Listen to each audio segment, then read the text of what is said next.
Ming hanyalah seorang bocah lemah dan tak berdaya yang rumahnya dibakar hingga rata dengan tanah, sementara seluruh keluarganya direnggut oleh kekaisaran. 7 tahun kemudian, Ming mengambil alih identitas seorang putra dari keluarga terpandang demi menjadi lebih kuat dan membalaskan dendamnya. Namun, kita harus kembali ke awal kisah ini. Saat ini, Ming telah menjadi buronan selama 7 tahun. Ia sedang diburu oleh beberapa algojo melintasi hutan belantara. Saat ia melompat dari satu pohon ke pohon lain untuk meloloskan diri, salah satu algojo mulai curiga dengan identitas aslinya karena orang biasa tidak mungkin bergerak secepat itu. Namun, pemimpin mereka menegaskan bahwa meskipun kekuatan target mereka sedikit di atas rata-rata, ia hanyalah satu orang, sehingga mustahil ia bisa menghadapi seluruh pasukan sendirian. Akhirnya, pemimpin pasukan melihat kembang api di kejauhan, tanda bahwa salah satu anggotanya telah menemukan bocah itu. Ia pun segera bergerak untuk membantu melumpuhkan Ming. Ming terus berlari melewati dahan-dahan pohon, tetapi dengan kembang api yang membocorkan posisinya, para algojo perlahan mengepungnya. Situasi semakin buruk karena hutan ini adalah sarang bagi berbagai monster berbahaya, sehingga Ming harus sangat berhati-hati saat memijakkan kaki. Saat Ming mencoba berayun kembali ke puncak pohon, salah satu algojo berhasil menghadangnya. Sebelum Ming menyadari apa yang terjadi, wajahnya ditendang hingga ia terhempas ke tanah. Kini ia benar-benar terkepung. Para algojo bersiap mengeroyoknya, namun Ming menolak menyerah tanpa perlawanan. Saat seorang algojo mencoba menusuknya, ia menepis serangan itu, merebut pedang lawan, dan menusukkannya ke leher musuh. Ming hendak melakukan hal yang sama pada yang lain, namun tiba-tiba sebuah anak panah melesat ke arah kepalanya, memaksanya mundur. Ia menendang 2 algojo hingga melihat celah untuk menebas mereka.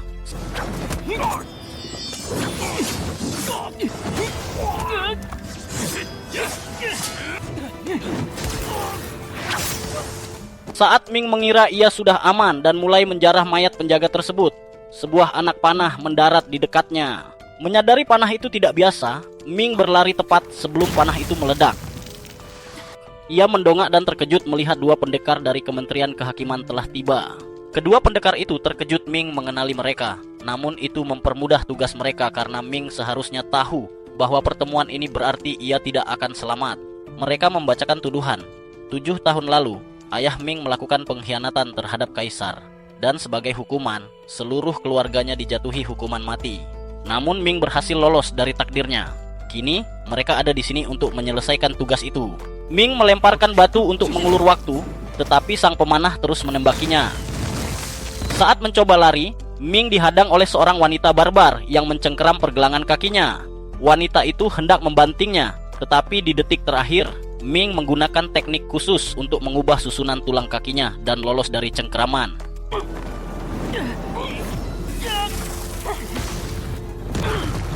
Meski Ming nyaris tidak bisa berdiri, ia meminum ramuan kesehatan yang sempat ia curi tadi. Saat wanita barbar itu menyerjang, Ming mengaliri pedangnya dengan energi. Di luar dugaan wanita itu, Ming begitu kuat hingga bentrokan senjata mereka menghancurkan gada milik wanita tersebut. Memanfaatkan kebingungan lawan, Ming menyelinap ke belakang dan menusuk lehernya. Pemanah dari Kementerian Kehakiman murka melihat rekannya tewas. Menyadari pemanah itu menggunakan jimat dan merupakan seorang kultivator ki, Ming tahu ia tak bisa menang dengan mudah. Ia mencoba lari, namun pemanah itu mengaktifkan jurus petir dan menendang Ming sejauh 100 meter menembus hutan hingga ia terpojok di tepi air terjun. Saat pemanah itu menerjang, Ming melompat dari air terjun dan menarik musuhnya ikut jatuh bersamanya ke danau di bawah. Di dalam air, Ming berhasil melepaskan diri dari cengkeraman pemanah, memutar posisi ke belakangnya, dan menguncinya dalam pitingan leher. Pemanah itu meronta dan mencoba meraih pedangnya, namun gagal. Tak lama kemudian, ia tewas kehabisan napas dan tenggelam ke dasar danau, sementara Ming perlahan mengapung ke permukaan. Beberapa saat kemudian, Ming terdampar di tepi danau. Ternyata, ia bukan satu-satunya yang terdampar di sana. 2 orang tua menemukan seorang pria yang terluka parah bersandar di pohon. Mereka kecewa karena pria itu, tuan muda dari keluarga Bai, sekarat dengan lubang di dadanya. Orang tua yang pendek berkata, mereka tidak bisa membiarkan tuan muda mati, karena tugas mereka adalah membawanya ke sekte hantu buas untuk kebangkitan spiritual. Orang tua yang tinggi menyarankan untuk kabur, namun mereka telah menelan pil peluru jantung yang akan membunuh mereka dalam 6 bulan jika tidak melapor kembali ke keluarga Bai.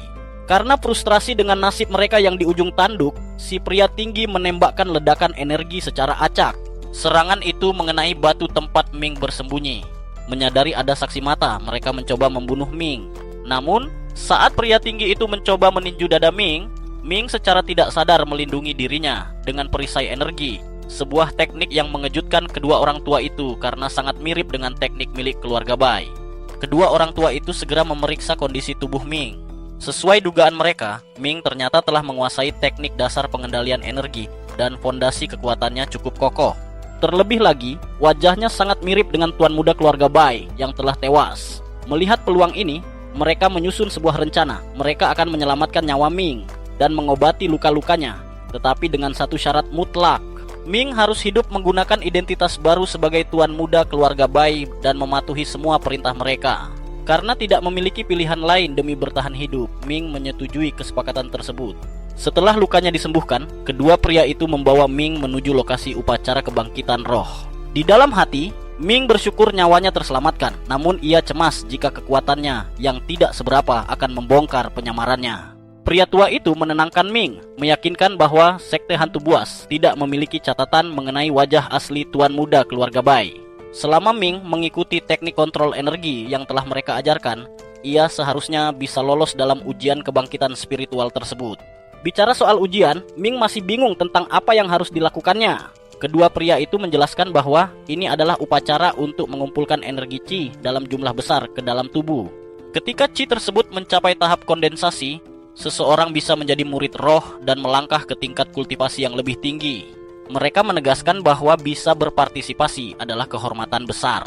Ming bertanya dengan polos, jika upacara ini begitu hebat, mengapa mereka berdua belum membangkitkan roh mereka? Dengan tatapan sedih, mereka menjawab bahwa kebangkitan roh hanya bisa dilakukan sebelum usia 20 tahun dan biaya pendaftarannya sangat mahal, mustahil bagi orang biasa seperti mereka. Selain itu, hanya 5 faksi besar yang mengetahui teknik rahasia untuk sukses, sehingga sangat berbahaya bagi orang awam. Sesampainya di gerbang lokasi ujian, kedua pria itu mencoba membujuk Ming menelan pil penenang jantung dengan dalih perlindungan. Namun, Ming bukan orang bodoh. Ia tahu itu adalah racun yang akan membunuhnya jika ia tidak menuruti perintah mereka. Orang tua itu mengakui ketidakpercayaan mereka karena status Ming sebagai buronan kekaisaran yang bisa saja kabur di tengah ujian. Tanpa pilihan lain agar tidak dilaporkan kembali sebagai buronan, Ming menelan pil itu dan melangkah masuk ke arena ujian. Di dalam, Ming melihat banyak kultivator hebat dari keluarga terpandang. Ia segera menyadari bahwa reputasi tuan muda keluarga Bai sangat buruk. Banyak rumor beredar bahwa tuan muda itu adalah sampah yang tidak berguna. Tak lama kemudian, instruktur ujian bernama Fang tiba dan meminta peserta mengikutinya. Tiba-tiba, banyak peserta mulai tercekik. Ming melompat ke langit-langit dan menyadari ada serangan dari puluhan hantu.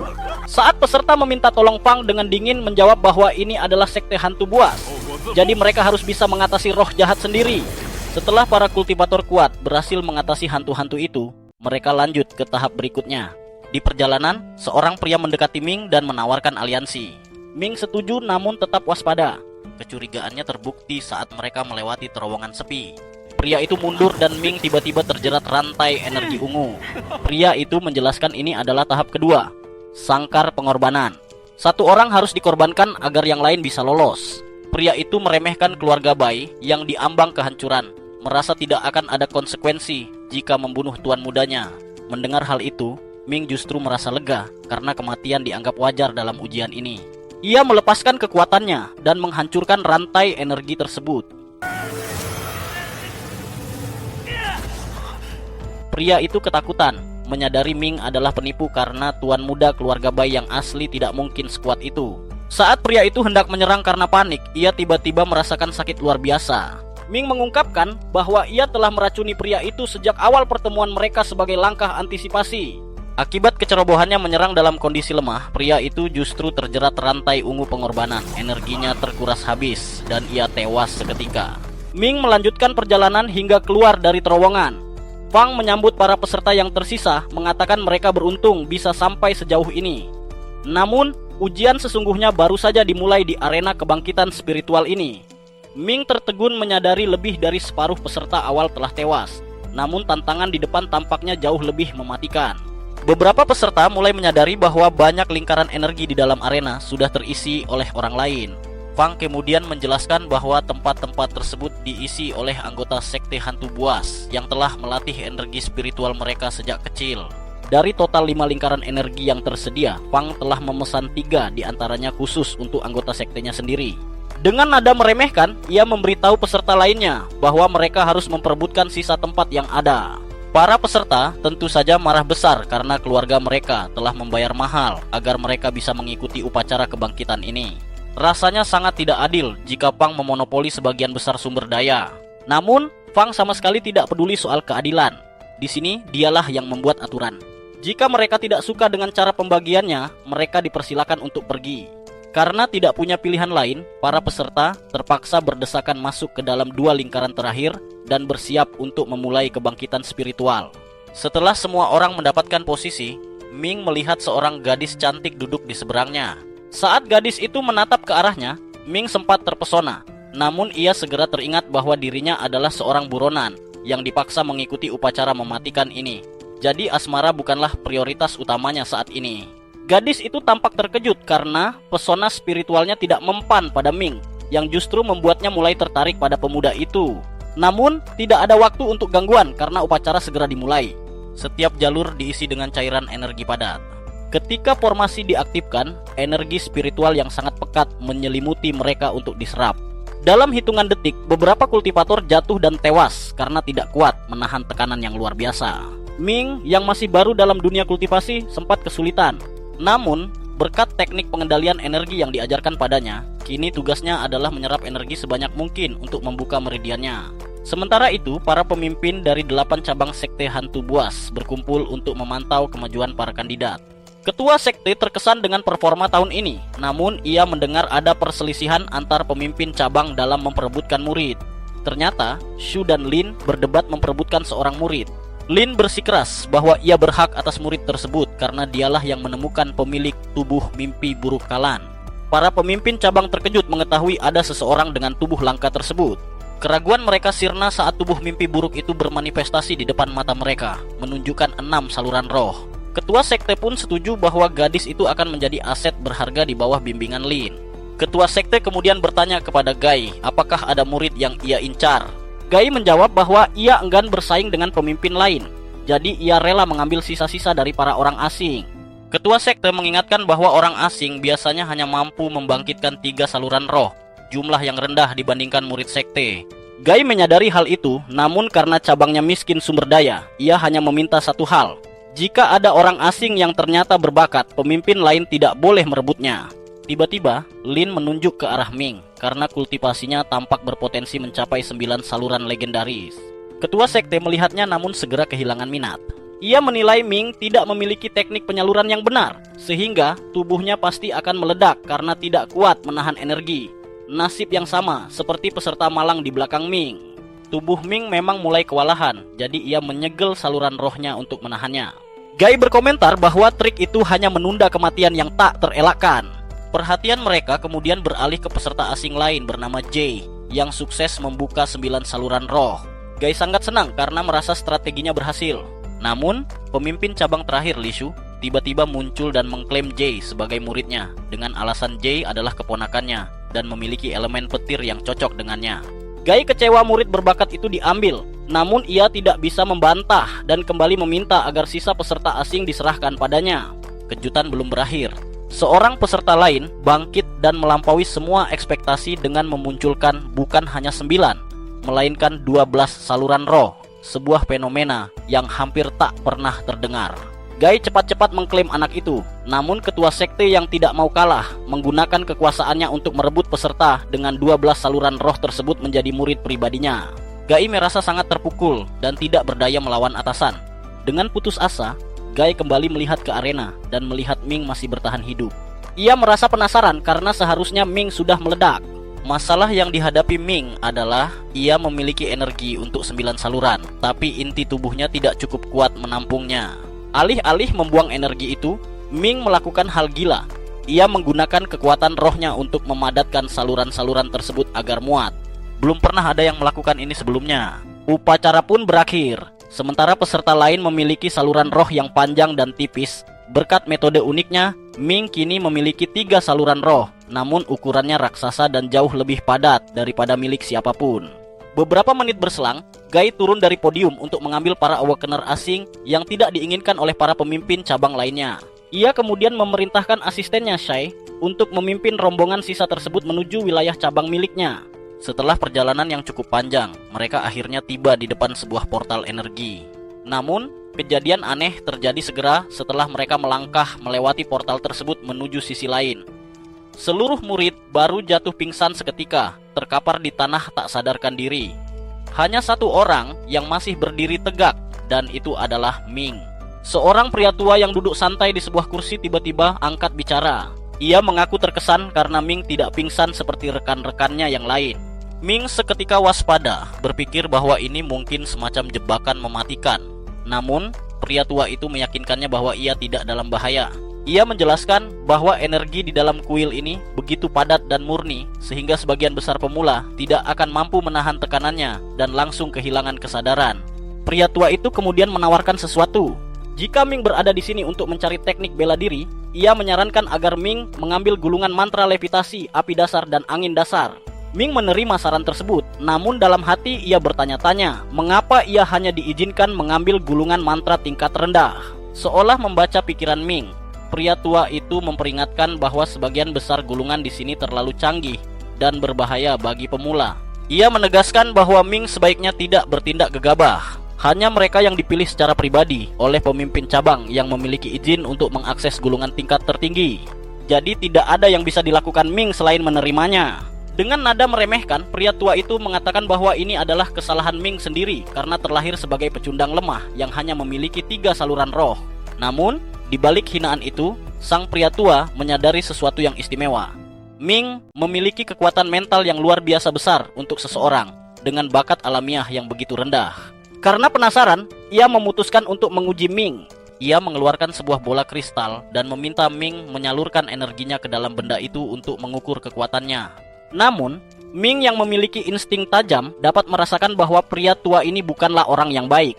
Tidak ingin mengungkapkan seluruh kartu asnya, Ming memutuskan untuk menahan diri dan hanya menggunakan sepertiga dari kekuatan aslinya.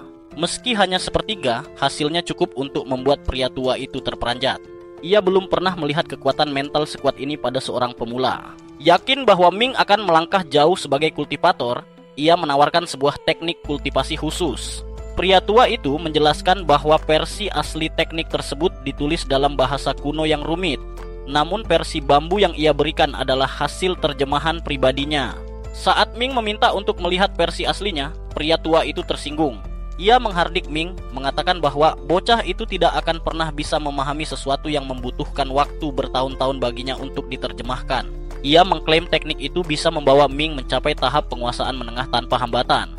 Sesuatu yang bahkan teknik rahasia faksi pun belum tentu bisa lakukan. Ming akhirnya meminta maaf dan menerima pemberian itu dengan rasa terima kasih yang dibuat-buat. Sebelum Ming pergi, pria itu memperingatkan dengan ancaman serius. Ming tidak boleh memberitahu siapapun tentang hal ini atau ia akan menghadapi konsekuensi yang mematikan. Sementara itu, di sebuah gua dekat wilayah sekte, 2 awakener asing sedang mengadakan pertemuan rahasia. Salah satu dari mereka bertanya berapa banyak awakener asing yang berhasil selamat. Selain mereka berdua, yang tersisa hanyalah Zilei dan Tuan Muda dari keluarga Bai. Mereka merasa ada yang sangat mencurigakan tentang Tuan Muda keluarga Bai.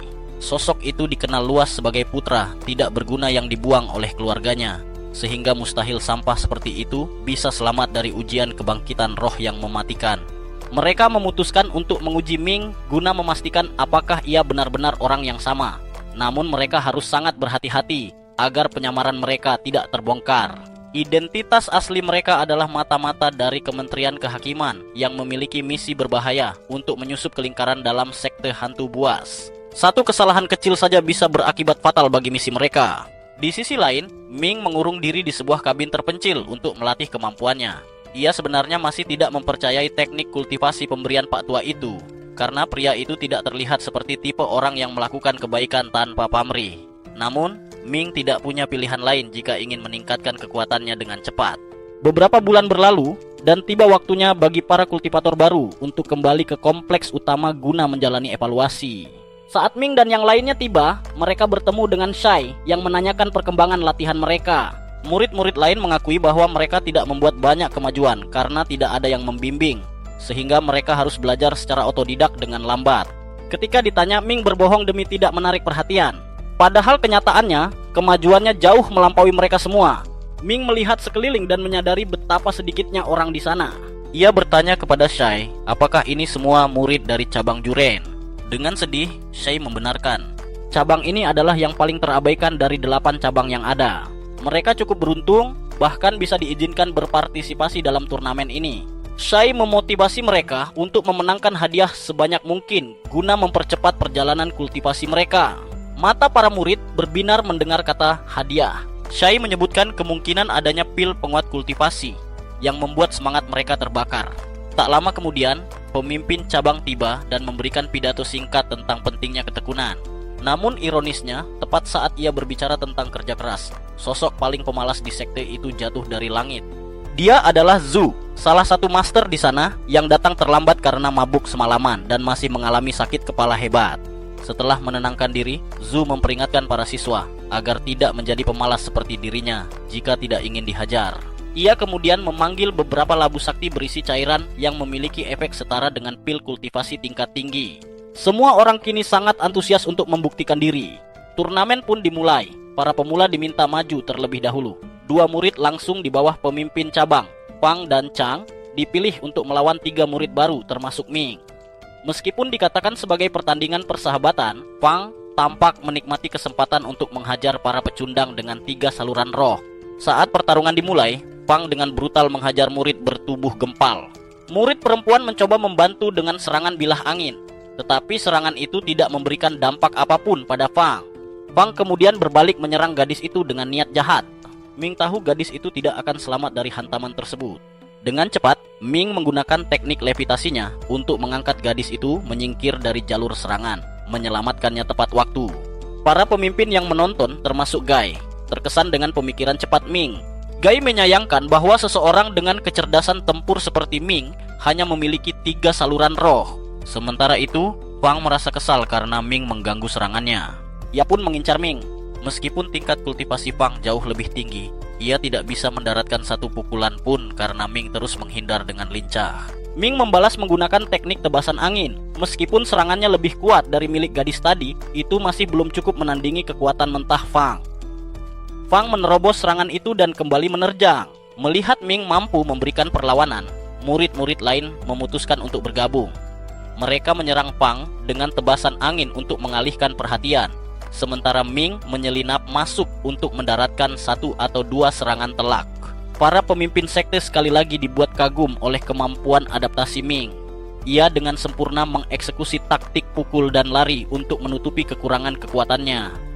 Jika Ming dan rekannya bisa mempertahankan ritme ini, cepat atau lambat Fang akan kehabisan tenaga. Beberapa saat kemudian, murid bertubuh gempal itu jatuh berlutut karena kelelahan. Yu mengira lawannya sudah kehabisan tenaga. Namun, alih-alih menjaga jarak dan menyerang dengan bola api, Yu malah berlari masuk ke jangkauan serangan jarak dekat. Ternyata itu adalah jebakan. Setelah murid gempal itu akhirnya tumbang, Yu mengalihkan targetnya kembali kepada gadis satu tim Ming dan menamparnya hingga terpental. Kini hanya Ming yang masih berdiri. Yu menerjang ke arah Ming, tetapi sebelum serangan itu mendarat, Ming dengan tenang menunjukkan bahwa teknik yang baru saja digunakan Yu untuk mengalahkan si gempal bukanlah teknik dari sekte hantu buas. Ucapan ini mengejutkan Yu. Ia panik penyamarannya terbongkar. Memanfaatkan kelengahan itu, Ming meninju dada Yu dengan telak, lalu segera mengangkat tangan tanda menyerah. Yu yang marah menuduh Ming bermain curang dengan mengalihkan perhatiannya. Namun, Ming membalas bahwa Yu juga melakukan hal licik saat berpura-pura terluka untuk memancing si gempal. Yu meminta para pemimpin mengizinkan pertandingan ulang, tetapi para pemimpin justru memarahinya karena ceroboh. Jika ini pertarungan sungguhan, pukulan Ming tadi bisa saja fatal. Yu terpaksa patuh, namun kini ia yakin Ming bukanlah tuan muda keluarga Bai yang asli dan bertekad membongkar rahasianya. Di sisi lain, Ming juga curiga karena merasa pernah melihat gaya bela diri Yu sebelumnya, meski ia belum ingat di mana. Pemimpin Gai meminta mereka istirahat sejenak sebelum menghadapi Fang. Fang memutuskan untuk menggertak mereka dengan melakukan pemanasan menggunakan tebasan angin yang sangat kuat. Nyali dua rekan Ming langsung ciut dan mereka memilih mundur, menyisakan Ming seorang diri untuk menghadapi Fang. Fang sangat percaya diri bisa mengalahkan Ming hanya dengan satu jari. Ia menciptakan paku es, sebuah mantra tingkat menengah yang rumit, dan meluncurkannya ke arah Ming. Ming berhasil menghindar, namun Fang mengendalikan es itu untuk berbelok mengejarnya. Para pemimpin khawatir Fang akan melukai Ming secara tidak sengaja karena mantra itu sulit dikendalikan. Tetapi Gai meyakinkan bahwa versi mantra itu hanya menyebabkan rasa sakit fisik tanpa luka fatal. Melihat paku es tidak cukup, Fang memunculkan tembok es raksasa. Ming terpaksa menyerang balik dengan senjatanya. Para pemimpin terkesan dengan kekuatan Ming, namun mereka salah paham. Mereka mengira Ming menggunakan teknik kultivasi hantu yang membatasi pertumbuhan masa depan. Padahal, Ming menggunakan teknik tulang nether yang ia dapatkan dari Pak Tua Ryu. Teknik ini sangat mirip dengan teknik hantu, menjadikannya penyamaran yang sempurna. Tahu bahwa menang akan terlalu mencurigakan, Ming sengaja membiarkan dirinya terkena serangan paku es. Ia menggunakan teknik pengecil tulang untuk menghindari cedera fatal, lalu menyerah untuk mengakhiri pertandingan. Sialnya, Yu mengenali teknik pengecil tulang tersebut, yang semakin menambah kecurigaannya terhadap identitas Ming. Turnamen berakhir. Ming diberi peringkat sebagai kultivator menengah atas. Salah satu pemimpin wanita yang menyukai Ming memanggilnya, menyembuhkan lukanya, dan memberinya 3 jimat perisai. Pertandingan final mempertemukan Master Sin melawan seorang pengguna jimat. Sin menahan serangan jimat api dengan perisai berlian, lalu menggunakan teknik pemanggilan untuk membangkitkan kerangka dari tanah. Sai menjelaskan bahwa teknik pemanggilan bersifat acak dan Sin sangat beruntung mendapatkan iblis tulang putih. Serangan lawan tidak mempan karena kerangka itu terus beregenerasi. Akhirnya Gai menghentikan pertandingan karena pengguna jimat sudah tidak mungkin menang. Setelah turnamen usai, Ming menyadari bahwa kecepatan kultivasinya tidak akan bisa mengejar murid langsung para pemimpin tanpa pengalaman tempur nyata. Meskipun mahal, ia membayar 1 batu roh, 1/5 dari gaji bulanannya, kepada penjaga untuk menggunakan simulasi latihan melawan iblis tulang. Dalam simulasi, iblis tulang menyerang dengan ganas. Ming mengaktifkan jimat perisai pemberian pemimpin wanita tadi, yang ternyata sangat efektif. Ia membalas dengan bola api, namun tidak cukup kuat. Saat kerangka itu menyerjang dari balik asap, Ming menangkis dan memukulnya dengan keras hingga hancur. Latihan ini menyadarkan Ming bahwa ia harus mempelajari teknik pemanggilan, tetapi sebelumnya ia butuh mandi. Sesampainya di rumah, Ming berendam di bak mandi. Tiba-tiba, ia menyadari seorang wanita telah berdiri di sampingnya sepanjang waktu. Ming kaget bukan main, tetapi wanita itu Miu dengan santai berkata tidak perlu malu karena ia akan segera menjadi istri Ming. Miu menjelaskan bahwa keluarganya memiliki perjanjian dengan keluarga Bai. Jika mereka berdua berhasil lolos upacara kebangkitan roh, Miu harus menikah dengannya dan menjadi pasangan kultivasinya. Ini adalah pertama kalinya Ming mendengar tentang perjodohan itu. Jadi Miu bertanya, apakah ia tidak senang dengan pengaturan tersebut? Miu sebenarnya terkejut karena Ming belum mencoba melecehkannya, mengingat reputasi tuan muda keluarga Bai yang dikenal sebagai pemuda bejat. Ming membuat alasan bahwa ia sedang fokus pada kultivasinya sehingga tidak punya waktu untuk asmara. Miu menghormati alasan itu dan bertanya jenis kultivasi apa yang sedang Ming incar. Ming menjawab bahwa ia ingin mempelajari teknik pemanggilan roh. Namun, setahu Miu, teknik itu membutuhkan jiwa yin yang dipadatkan untuk membentuk tali pemurnian. Ia bertanya apakah Ming tahu di mana membeli jiwa yin, tetapi Ming tidak tahu apa-apa. Maka, Miu menarik lengan Ming dan mengajaknya berbelanja bersama agar mereka bisa saling mengenal lebih baik. Miu membawa Ming ke pasar kultivasi terbesar di sekte mereka, Pasar Kelabu. Ming takjub karena belum pernah melihat tempat seperti itu. Namun, kepolosan Ming membuatnya langsung menjadi sasaran penipu yang mencoba menjual jimat palsu. Untungnya, Miu menyelamatkannya tepat waktu. Meski begitu, Ming masih sangat canggung menavigasi pasar itu. Ia tidak sengaja menabrak kepala babi, hutan raksasa yang tergantung di toko daging, membuat pemilik toko memarahinya. Miu bertanya apakah Ming tertarik, tetapi Ming hanya penasaran karena baru tahu orang memakan daging hewan ajaib.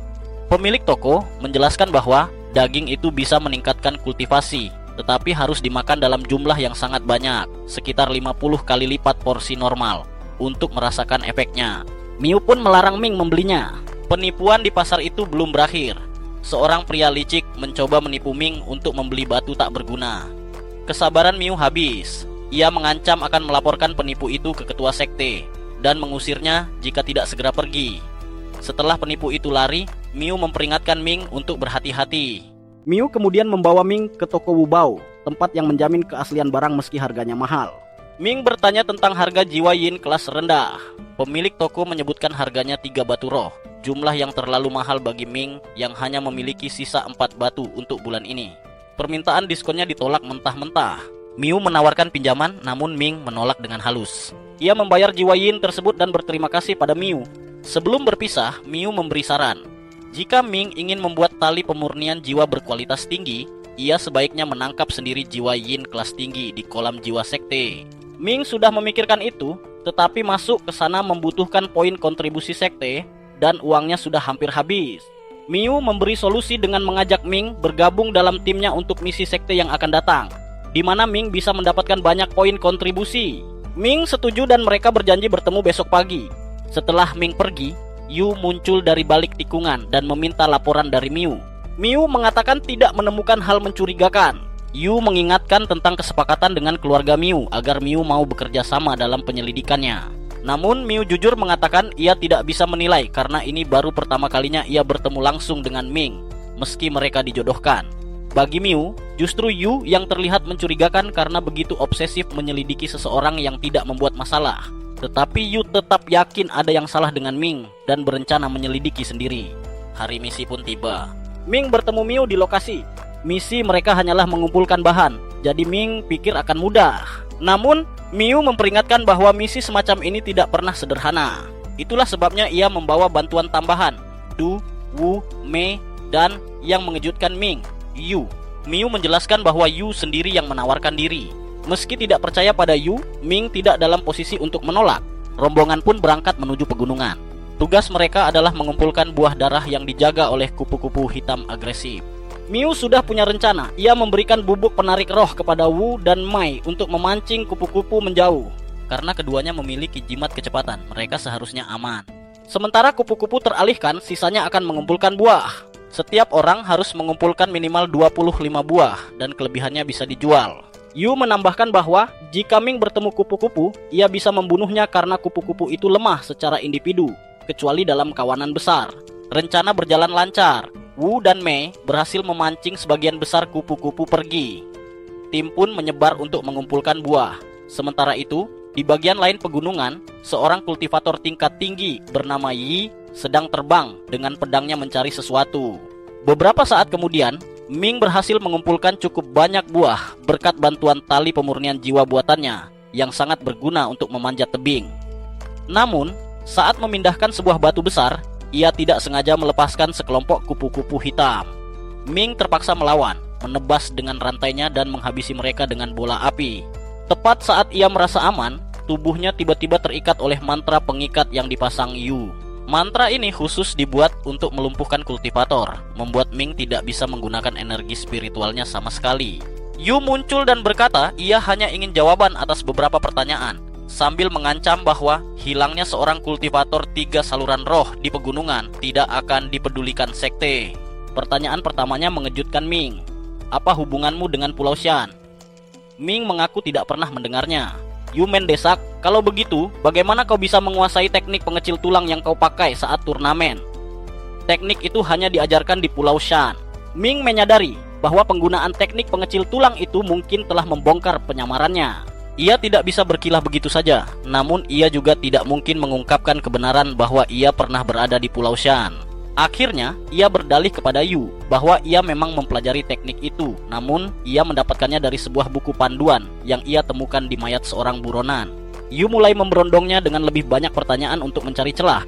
Namun tiba-tiba, percakapan mereka terhenti oleh serangan seekor monster ganas, tikus kondensasi yin cair. Monster itu memiliki kekuatan yang begitu mengerikan hingga Yu tahu ia tidak memiliki peluang untuk menang. Tanpa membuang waktu, Yu segera melarikan diri, tetapi sebelum itu, ia melemparkan Ming ke arah monster tikus tersebut sebagai pengalih perhatian. Yu terbang menjauh sambil tersenyum licik pada dirinya sendiri. Akhirnya, ia memiliki alasan yang sempurna dan masuk akal untuk menjelaskan kematian Ming nantinya.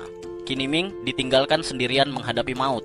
Apapun yang ia coba lakukan, tikus itu terlalu cepat dan terlalu kuat untuk dihadapi secara langsung. Ming terhempas ke batu karang dan menyadari ia benar-benar akan mati jika tidak segera bertindak. Meskipun tidak memiliki rencana matang, ia menolak menyerah tanpa perlawanan. Ming memanggil senjata rohnya dengan kekuatan penuh dan menerjang ke arah tikus itu, berhasil menebas perutnya dan memotong ekornya.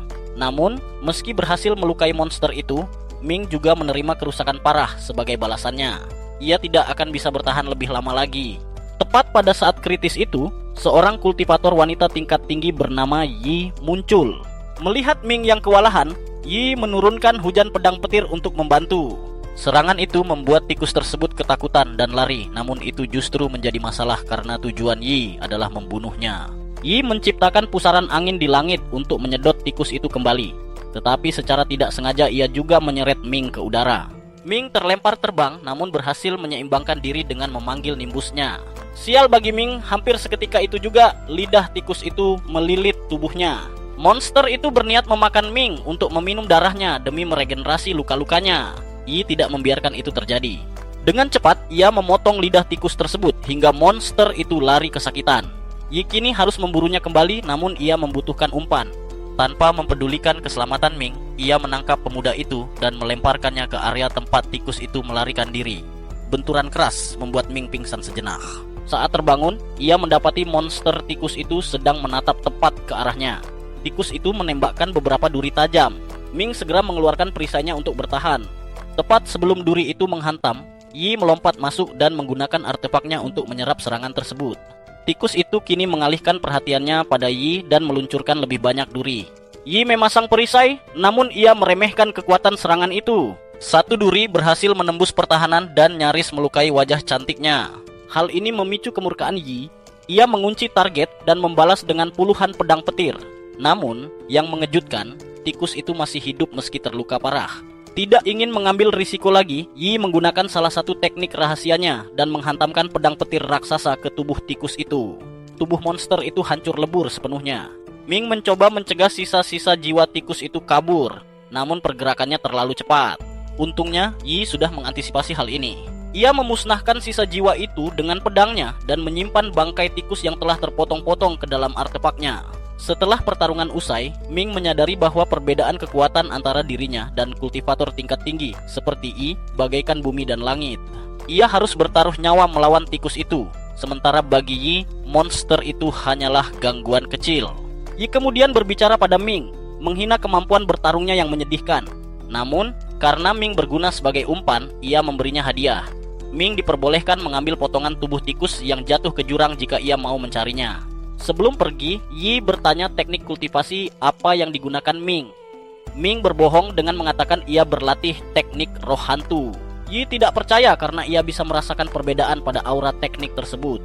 Ia memberitahu Ming bahwa siapapun yang mengajarkan teknik itu telah melakukan kesalahan besar karena teknik tersebut memiliki cacat fatal.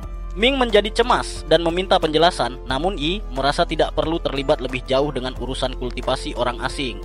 Ia mengatakan itu masalah Ming sendiri, lalu terbang pergi. Sementara itu, di kaki gunung, Yu baru saja selesai menceritakan kisah karangannya kepada tim. Ia mengatakan bahwa monster itu kemungkinan besar sudah memakan Ming, tentu saja tanpa menyebutkan bagian di mana ia sengaja menjadikan Ming tumbal agar bisa kabur. Miu terkejut ada monster sekuat itu di gunung ini, namun ia ingat merasakan hawa kehadiran yang kuat tadi. Jadi ia berasumsi seorang kultivator tingkat tinggi pasti sudah datang menanganinya. Rekan tim lainnya heran mengapa Ming tidak bisa kabur, kecuali jika ada yang sengaja menjadikannya umpan. Yu buru-buru menyela, meyakinkan mereka bahwa ia melihat tikus itu mengejar Ming saat ia lari. Miu merasa sedih memikirkan nasib Ming, namun mereka harus menyelesaikan misi. Target mereka adalah 100 buah darah, tetapi saat ini mereka baru mengumpulkan 60 buah. Miu memerintahkan semua orang untuk kembali mencari sisa buah sambil tetap membuka mata kalau Ming selamat. Pada saat yang sama, Ming sedang menelusuri jurang untuk mencari sisa-sisa tubuh tikus. Ia mulai merasa tertipu karena potongan yang ia temukan tampak tidak berharga. Namun, tiba-tiba ia melihat sepotong daging tikus yang masih bergerak di tanah. Benda itu terlihat bernilai tinggi. Namun, begitu Ming memungutnya, energi asing dari daging itu mengalir deras masuk ke kepalanya, membuatnya berteriak kesakitan. Di tempat lain, saat Yi meninggalkan pegunungan, ia dihadang oleh sesama kultivator bernama Yen. Pria itu berpura-pura tidak mengenali Yi pada awalnya, namun Yi tahu Yen sedang mempermainkannya. Yen bertanya monster apa yang diburu Yi. Saat Yi menjawab itu adalah tikus iblis, Yen heran karena monster semacam itu biasanya tidak cukup kuat untuk menarik perhatian Yi. Yi menjelaskan bahwa ini bukan tikus biasa, monster itu berada di ambang menembus tahap formasi kristal. Yen terdiam tak percaya. Jika tikus itu berhasil menerobos, ribuan nyawa pasti melayang. Sebagai bukti, Yi menunjukkan permata tikus tersebut. Sebelum Yi pergi, Yen meminta bangkai tikus itu dengan alasan ingin menelitinya untuk mengungkap rahasia di balik kekuatan tak wajar tersebut. Namun, Yen menjelaskan bahwa Yi sudah berniat menyerahkan bangkai tikus iblis itu kepada senior Cold Moon. Dan karena Cold Moon terkenal dengan kemampuan risetnya yang melampaui kemampuan Yen, Yen tidak bisa membantah keputusan tersebut. Sementara kejadian itu berlangsung di langit, Ming telah dilanda kepanikan selama beberapa jam. Ia sangat yakin merasakan energi gelap masuk ke dalam tubuhnya. Tetapi meskipun sudah memeriksa dirinya sendiri dari ujung kepala hingga ujung kaki sebanyak 5 kali, ia tidak menemukan jejak apapun. Ia tahu energi gelap yang tidak dikenal bukanlah pertanda baik, namun ada kemungkinan ia hanya berhalusinasi. Ming sempat berpikir untuk kembali ke sekte dan memeriksakan diri. Tetapi itu berarti Yu akan tahu bahwa ia masih hidup. Setelah insiden pengorbanan tadi, mustahil Yu akan membiarkannya hidup tenang. Ming sempat mempertimbangkan untuk memalsukan kematiannya agar tidak diselidiki lagi. Namun, jika ia melakukan itu, ia akan kehilangan dukungan faksi. Tanpa dukungan tersebut, kultivasinya tidak akan berkembang efektif. Selain itu, Yi sempat menyebutkan bahwa teknik kultivasinya memiliki cacat fatal, dan satu-satunya orang yang mungkin tahu tentang cacat itu adalah Ryu. Jadi Ming tidak punya pilihan selain kembali ke sekte untuk melanjutkan pelatihannya dan mencari jawaban. Ia terbang menggunakan nimbusnya untuk bergabung kembali dengan timnya.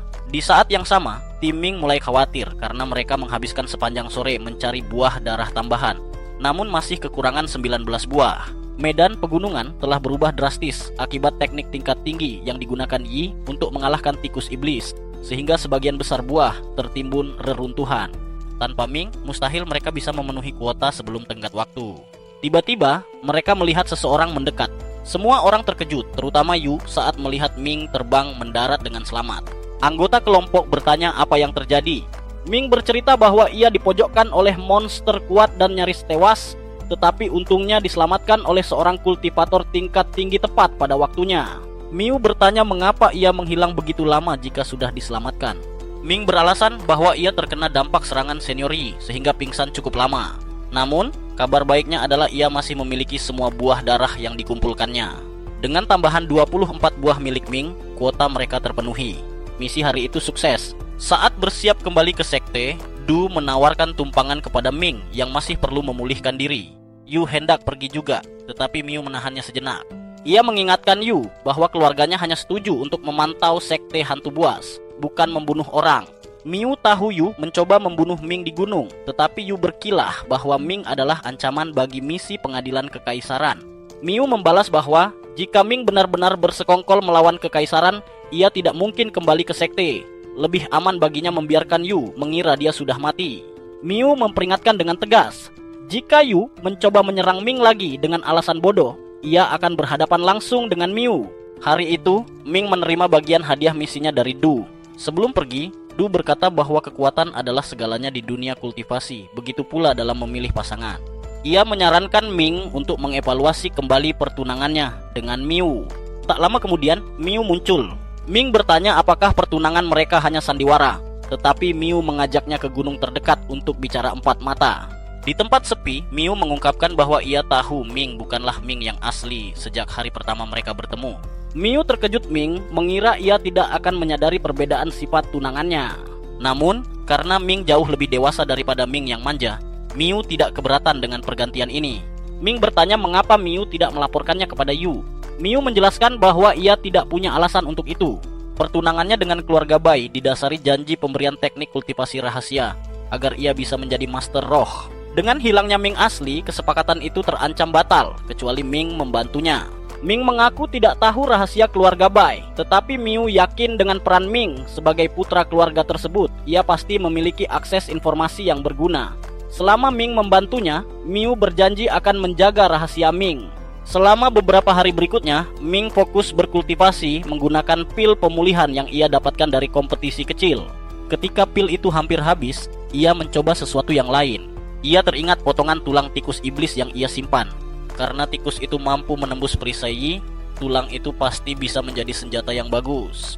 Ia juga menemukan daging tikus dan teringat bahwa daging monster bisa membantu kultivasi. Ming memanggang daging itu dengan api di tangannya. Saat memakannya, ia merasakan lonjakan energi spiritual yang luar biasa. Efeknya begitu kuat hingga dalam sehari ia berhasil menembus separuh tahap kedua teknik tulang gelap. Jika ia menghabiskan sisa dagingnya, ia mungkin bisa mencapai tahap ketiga. Namun, Ming menahan diri. Ia teringat peringatan Yi tentang cacat fatal teknik tersebut. Ia harus mencari tahu apa cacatnya sebelum melangkah lebih jauh. Bertanya langsung pada Ryu pasti tidak akan menghasilkan jawaban jujur. Jadi Ming memutuskan untuk menyusup. Saat ini, Ryu sedang berada di perpustakaan bertemu dengan ketua sekte yang menanyakan kemajuan kultivasinya. Memanfaatkan kelengahan Ryu, Ming menjebol dinding luar untuk masuk ke ruang rahasia perpustakaan. Di dalam, ketua sekte memperingatkan Ryu bahwa jika ia tidak segera maju ke tahap berikutnya, ia akan mati dalam 10 tahun. Ryu sadar akan nasibnya, namun ia belum melakukan cukup tes untuk menyempurnakan kultivasi tulang gelap. Sementara itu, Ming berhadapan dengan prajurit kerangka di lorong rahasia. Untungnya mereka buta, jadi selama Ming diam, ia aman. Di ruang rahasia, Ming menemukan buku catatan Ryu. Ia terkejut mengetahui bahwa 3 tahap pertama teknik itu aman. Tetapi Ryu sama sekali tidak tahu apa yang terjadi di tahap keempat. Ryu sengaja menyebarkan teknik ini kepada murid-murid yang tidak curiga, menjadikan mereka kelinci percobaan yang rela mati demi ambisi pribadinya. Ming murka menyadari ia hanyalah salah satu korban eksperimen tersebut. Detak jantung Ming yang meningkat karena shock membuat para kerangka menyadari keberadaannya. Mereka menyerang dengan ganas. Kerangka-kerangka ini bukan lawan sembarangan. Mereka bisa bertarung dengan terampil, dan Ming nyaris pingsan dihajar. Satu-satunya keuntungan Ming adalah kecerdasan mereka yang rendah. Untuk melarikan diri ke terowongan, ia butuh pengalihan. Ming menggunakan tali jiwanya untuk mengendalikan salah satu kerangka dan membuatnya menyerang kerangka lainnya, menciptakan kekacauan yang memberinya celah untuk kabur. Namun, dalam pelariannya, ia secara tidak sengaja memicu kewaspadaan 2 penjaga kerangka lainnya, sehingga pengejaran pun berlanjut. Saat ia berlari sekuat tenaga, energi gelap misterius yang sebelumnya merasukinya mulai berulah, membuat pergerakan Ming menjadi sangat berat dan lambat. Ia mencoba menyegel energi itu, tetapi sia-sia. Salah satu kerangka berhasil menyusul dan bersiap melubangi tubuhnya dengan pukulan mematikan. Tepat pada detik-detik kritis itu, energi dalam tubuh Ming bereaksi aneh. Dalam sekejap mata, ia mendapati dirinya berpindah tempat ke sebuah ruang hampa yang diselimuti kabut hitam pekat. Ming terperangah, ia yakin baru saja berada di ruang rahasia perpustakaan. Mencoba mencari jalan keluar, ia berjalan namun terhalang oleh dinding tak kasat mata. Ia mencoba terbang ke langit, namun penghalang itu ternyata mengurungnya dari segala arah. Seberapa keras pun Ming mencoba, ia tidak bisa menembusnya. Menyadari ia akan terjebak di sana untuk sementara waktu, Ming memutuskan memanfaatkannya untuk melatih mantra. Ia mengeluarkan jam pasir dan mulai berlatih. Di ruang misterius ini, efisiensi mantra tidak bergantung pada kekuatan spiritual, melainkan pada seberapa lama waktu yang dihabiskan untuk memurnikan teknik. Anehnya, Ming tidak pernah merasa lapar atau lelah. Hal ini memungkinkannya berlatih tanpa henti selama 60 hari berturut-turut. Mantra-mantranya menjadi sangat kuat, namun tetap belum cukup untuk menghancurkan penjara dimensi ini. Saat Ming mulai putus asa apakah ia akan terjebak selamanya, tepat setelah hari ke-60 berakhir, ia tiba-tiba diteleportasi kembali ke tubuh aslinya. Ia terkejut mendapati dirinya berada di posisi yang persis sama saat ia hendak dipukul oleh kerangka, seolah waktu di dunia nyata telah berhenti selama ia pergi. Berkat latihan kerasnya di dimensi lain, mantra Ming kini jauh lebih kuat. Dengan mudah, ia menghancurkan kerangka-kerangka itu dan meloloskan diri. Tak lama kemudian, Ryu dan Master tiba di lokasi kejadian. Ryu syok melihat kerangka ciptaannya hancur berkeping-keping dengan mudah. Ia yakin ini perbuatan seorang guru roh, karena murid biasa tidak mungkin sekuat ini. Sang Master menegur Ryu, mengatakan bahwa penelitiannya telah menarik perhatian yang tidak diinginkan. Mulai saat ini, ia melarang Ryu mengajarkan teknik tulang gelap kepada siapapun. Mengenai murid-murid yang sudah terlanjur ditipu Ryu untuk mempelajarinya, sang Master tidak peduli. Itu bukan lagi urusan mereka. Hari itu juga, Ming mengunjungi Master Bing untuk meminta bantuan mengeluarkan energi gelap dari tubuhnya. Namun, Bing mengusirnya karena mengira Ming sedang mempermainkannya. Saat terlempar keluar, Ming menabrak Jialan. Ia nyaris terhipnotis oleh mata menggoda wanita itu, namun Ming segera ingat untuk tetap fokus dan memalingkan wajah. Jialan terkesan karena Ming mampu menahan pesonanya. Ming menjelaskan tujuannya datang menemui Master Bing untuk menghilangkan energi jahat. Namun, saat diperiksa, Bing tidak menemukan setitik pun energi jahat. Malahan, energi spiritual Ming jauh lebih padat dari orang rata-rata. Bing menuduh Ming berbohong hanya untuk mencari alasan bertemu Jialan. Meski Ming menyangkal, Bing tetap memintanya membayar biaya konsultasi dan pergi. Ming kembali ke rumah dengan perasaan campur aduk. Bahkan Master Bing tidak bisa melacak energi gelap itu. Jadi ia memutuskan untuk tidak memikirkannya dulu. Sisi baiknya, Ming berhasil mencuri obat pemulihan roh berkualitas tinggi dari gua rahasia Ryu. Berdasarkan catatan yang dicuri Ming, 3 tahap pertama, teknik tulang gelap aman. Namun tahap keempat adalah penyebab kematian banyak orang. Jadi ia harus berhati-hati. Ming mulai bermeditasi menggunakan obat curiannya. 2 bulan berlalu dan ia sangat senang karena energinya kini lebih tinggi dari sebelumnya. Ia memutuskan keluar untuk latihan fisik, namun di jalan ia dihadang sekelompok pria. 3 orang bandit mengincarnya. Saat mereka mencoba menyergap dari belakang, seorang pria bertubuh besar meluncurkan serangan energi. Ming menghindar dengan santai. Para bandit mengancam agar Ming menyerahkan barang berharganya. Setelah menganalisis situasi, Ming sadar mereka hanyalah bandit lemah. Ia memukul perut salah satu bandit begitu keras hingga orang itu akan muntah darah selama berhari-hari. Saat pria besar itu menyerang, Ming memukulnya hingga pingsan seketika. Bandit terakhir mencoba membekukan kaki Ming dengan sihir es. Meski kakinya tertahan, tangan Ming masih bebas. Ia meluncurkan bola api dan menarik bandit yang mencoba kabur itu dengan rantai jiwanya, lalu memukulnya hingga pingsan. Ming kemudian menjarah harta benda mereka sebagai hukuman atas kelancangan mereka. Saat hendak pergi, Ming melihat Miu terbang menghampirinya. Miu berkata ia datang karena mendengar Ming dalam masalah, namun tampaknya Ming bisa mengatasinya sendiri. Ming bertanya bagaimana Miu tahu keberadaannya. Miu mengakui bahwa ia telah mengawasi Ming selama ini. Ia juga memperingatkan bahwa Yu sedang menyelidiki keluarga Bai dan mulai curiga bahwa Ming adalah penipu. Ming meyakinkan Miu bahwa tidak ada bukti. Namun Miu mengingatkan bahwa Yu cukup bodoh dan impulsif untuk melakukan hal gila meski tanpa bukti. Menyadari bahaya itu, Ming segera pulang dan kembali berkultivasi dengan target mencapai tingkat murid roh tingkat menengah agar bisa membela diri. Setelah beberapa bulan berkultivasi intensif, Ming akhirnya berhasil menembus tingkat menengah. Kebangkitan kekuatannya mengirimkan gelombang kejut ke seluruh pegunungan hingga mencapai ruangan para pemimpin cabang. Mereka terkejut menyadari ada murid baru yang memiliki bakat sebesar itu, yang memberi mereka harapan untuk memenangkan turnamen antar cabang. Kini Ming resmi menjadi murid roh tingkat menengah dengan kekuatan yang jauh lebih besar. Tepat pada waktunya, karena Yu mulai berulah. Sebuah batu raksasa yang terbakar api tiba-tiba melayang ke arah rumah Ming. Ming melompat ke udara, menangkap batu itu dan menuntut penjelasan. Yu berpura-pura polos, mengatakan ia hanya ingin mengetuk pintu dengan batu seberat 10 ton. Yu menatap tajam dan berkata ia tahu Ming bukan bagian dari keluarga Bai. Ming tetap tenang dan menantang Yu untuk memberikan bukti. Karena tidak punya bukti, Yu yang yakin Ming adalah anak buronan berencana memaksanya mengaku dengan kekerasan. Ia mencoba menghantamkan batu itu ke kepala Ming. Namun, dengan tenang, Ming menahan serangan itu dan menggunakan mantra angin untuk membelah batu raksasa tersebut menjadi 2 bagian. Yu Sangat terkejut karena tidak menyangka Ming menjadi sekuat ini dalam waktu yang begitu singkat. Kepanikan mulai merasukinya karena jika Ming dibiarkan terus berkembang, cepat atau lambat ia akan menjadi terlalu kuat untuk ditundukkan. Maka saat Ming hendak pergi, Yu memutuskan untuk menghabisinya saat itu juga. Ia terbang ke udara dan melancarkan serangan. Ming tak percaya Yu nekat menyerangnya di dalam wilayah sekte, melanggar aturan dengan terang-terangan. Namun, Yu jelas tidak peduli dengan konsekuensinya. Meski Ming telah bertambah kuat, menghadapi Yu sendirian masih merupakan tantangan yang mempertaruhkan nyawa.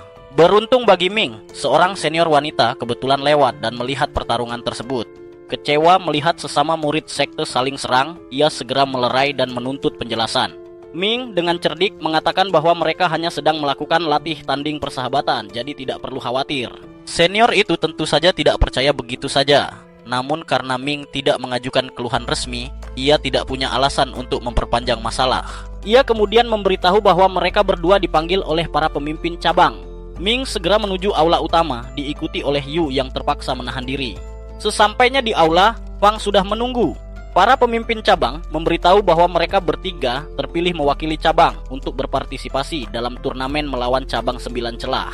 Zhu menjelaskan bahwa turnamen ini akan diadakan di Pulau Naga Tertunduk, di mana kedua belah pihak mengirimkan 3 murid baru untuk memperebutkan buah roh. Setiap pemenang akan mendapatkan 10 buah roh yang mengandung esensi giok, bahan utama untuk membuat cairan roh yang dapat meningkatkan kultivasi secara drastis. Hadiah menggiurkan itu cukup membuat mereka semua setuju. Gai kemudian memerintahkan Zhu dan Jian untuk mendampingi ketiga murid tersebut ke pulau.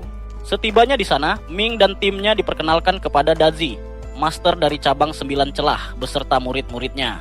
Zhu menyadari hanya ada 2 murid yang hadir dan menanyakannya. Dazi kemudian berteriak memanggil Jin yang sedang bermain-main.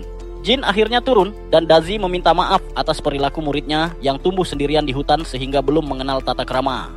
Setelah semua berkumpul, ketiga master menggunakan energi mereka untuk membuka segel pintu masuk. Di dalamnya terdapat sebuah gunung berapi dengan 3 pohon roh yang ditanam membentuk segitiga. Masing-masing pohon memiliki 10 buah dan disegel dengan sihir khusus, membuat medan di sekitarnya berbeda-beda. Para tetua akan tetap di luar untuk menjaga kestabilan gunung berapi, sementara para murid bertarung di arena roh. Setelah peraturan dijelaskan, mereka dipasangkan dan diteleportasi ke arena. Turnamen resmi dimulai. Ketiga pesaing dari 9 celah langsung mengerahkan boneka ular mereka. Lawan Ming menyerang lebih dulu. Saat ular itu menerjang, Ming dengan sigap mengikatnya menggunakan rantai roh, lalu menghantam semua persendian ular itu hingga lumpuh. Sementara itu, Fang dengan mudah meraih kemenangan setelah menghancurkan batu sihir pada boneka ular. Namun, nasib Yu tidak seberuntung itu. Ia mencoba menyerang pengendali boneka secara langsung dengan bola api. Namun, gadis itu Pei dengan santai menangkisnya menggunakan jimat penolak api tingkat tinggi. Zhu terkejut melihat seorang murid memiliki jimat semahal itu dalam jumlah banyak. Zhu menuduh Dazi curang, tetapi Dazi menjelaskan bahwa Pei mendapatkan jimat-jimat itu dari kakeknya, guru besar Yingzhou. Dengan dukungan kekayaan kakeknya, Yu sama sekali tidak memiliki peluang menang melawan Pei. Tim 9 celah ternyata menyimpan kejutan lain. Meskipun boneka ular mereka dihancurkan, lawan Ming ternyata adalah seorang kultivator tubuh, yang berarti ia tidak bergantung pada boneka untuk bertarung. Ini mengejutkan Yu, karena kultivasi tubuh sangat sulit dikuasai, tetapi membuat penggunanya hampir tak terkalahkan melawan musuh setingkat. Dazi yakin timnya akan menyapu bersih kemenangan. Namun, Zhu mengingatkan bahwa Fang bukanlah lawan yang mudah. Dazi mengamati Fang lebih dekat dan terkejut melihat Fang menggunakan teknik kayu layu. Mengakui kekuatan Fang, Dazi memberi izin kepada Jin untuk menggunakan senjata rahasia. Jin memanggil boneka belalang sembah raksasa. Zhu protes karena itu terlihat seperti kecurangan. Namun Dazi bersikeras bahwa boneka itu hanyalah ciptaan tingkat 2 yang sangat canggih, sehingga sah digunakan. Fang berusaha melawan sekuat tenaga, bahkan menggunakan teknik pamungkasnya. Namun Jin dengan mudah mematahkannya menggunakan boneka belalang tersebut. Fang kehabisan energi dan tak berdaya. Melihat Jin memerintahkan bonekanya untuk membunuh, Zhu terpaksa menyerah demi menyelamatkan nyawa Fang. Hal yang sama terjadi pada Yu saat melawan Pei. Zhu menyerah atas namanya, memberikan kemenangan kepada gadis itu. Dazi mulai mengejek bahwa kelompok Zhu akan pulang dengan tangan kosong. Namun Zhu mengingatkan bahwa pertarungan Ming belum berakhir. Ming bertahan melawan kultivator tubuh dengan menjaga jarak menggunakan mantra api. Akhirnya, Ming berhenti menembak, membuat lawannya mengira ia kehabisan energi. Si kultivator tubuh menerjang untuk menghabisi Ming, tetapi itu hanyalah jebakan. Ming masih memiliki banyak energi cadangan. Ia menembakkan 3 bola api berturut-turut. 2 bola pertama menghancurkan pedang lawan, dan bola ketiga mengarah tepat ke tubuhnya yang tak terlindungi. Dazi terpaksa menyerah demi menyelamatkan nyawa muridnya. Setelah kemenangannya dikonfirmasi, Ming membelokkan bola api terakhir ke pegunungan di belakang lawannya. Zhu sangat gembira, tetapi Dazi tidak terima dan menuntut pertandingan ulang. Zhu awalnya menolak karena sudah puas dengan 1 kemenangan. Namun Dazi menawarkan taruhan tambahan berupa 100 besi murni. Jiwa judi Zhu bergejolak dan ia tidak bisa menolaknya.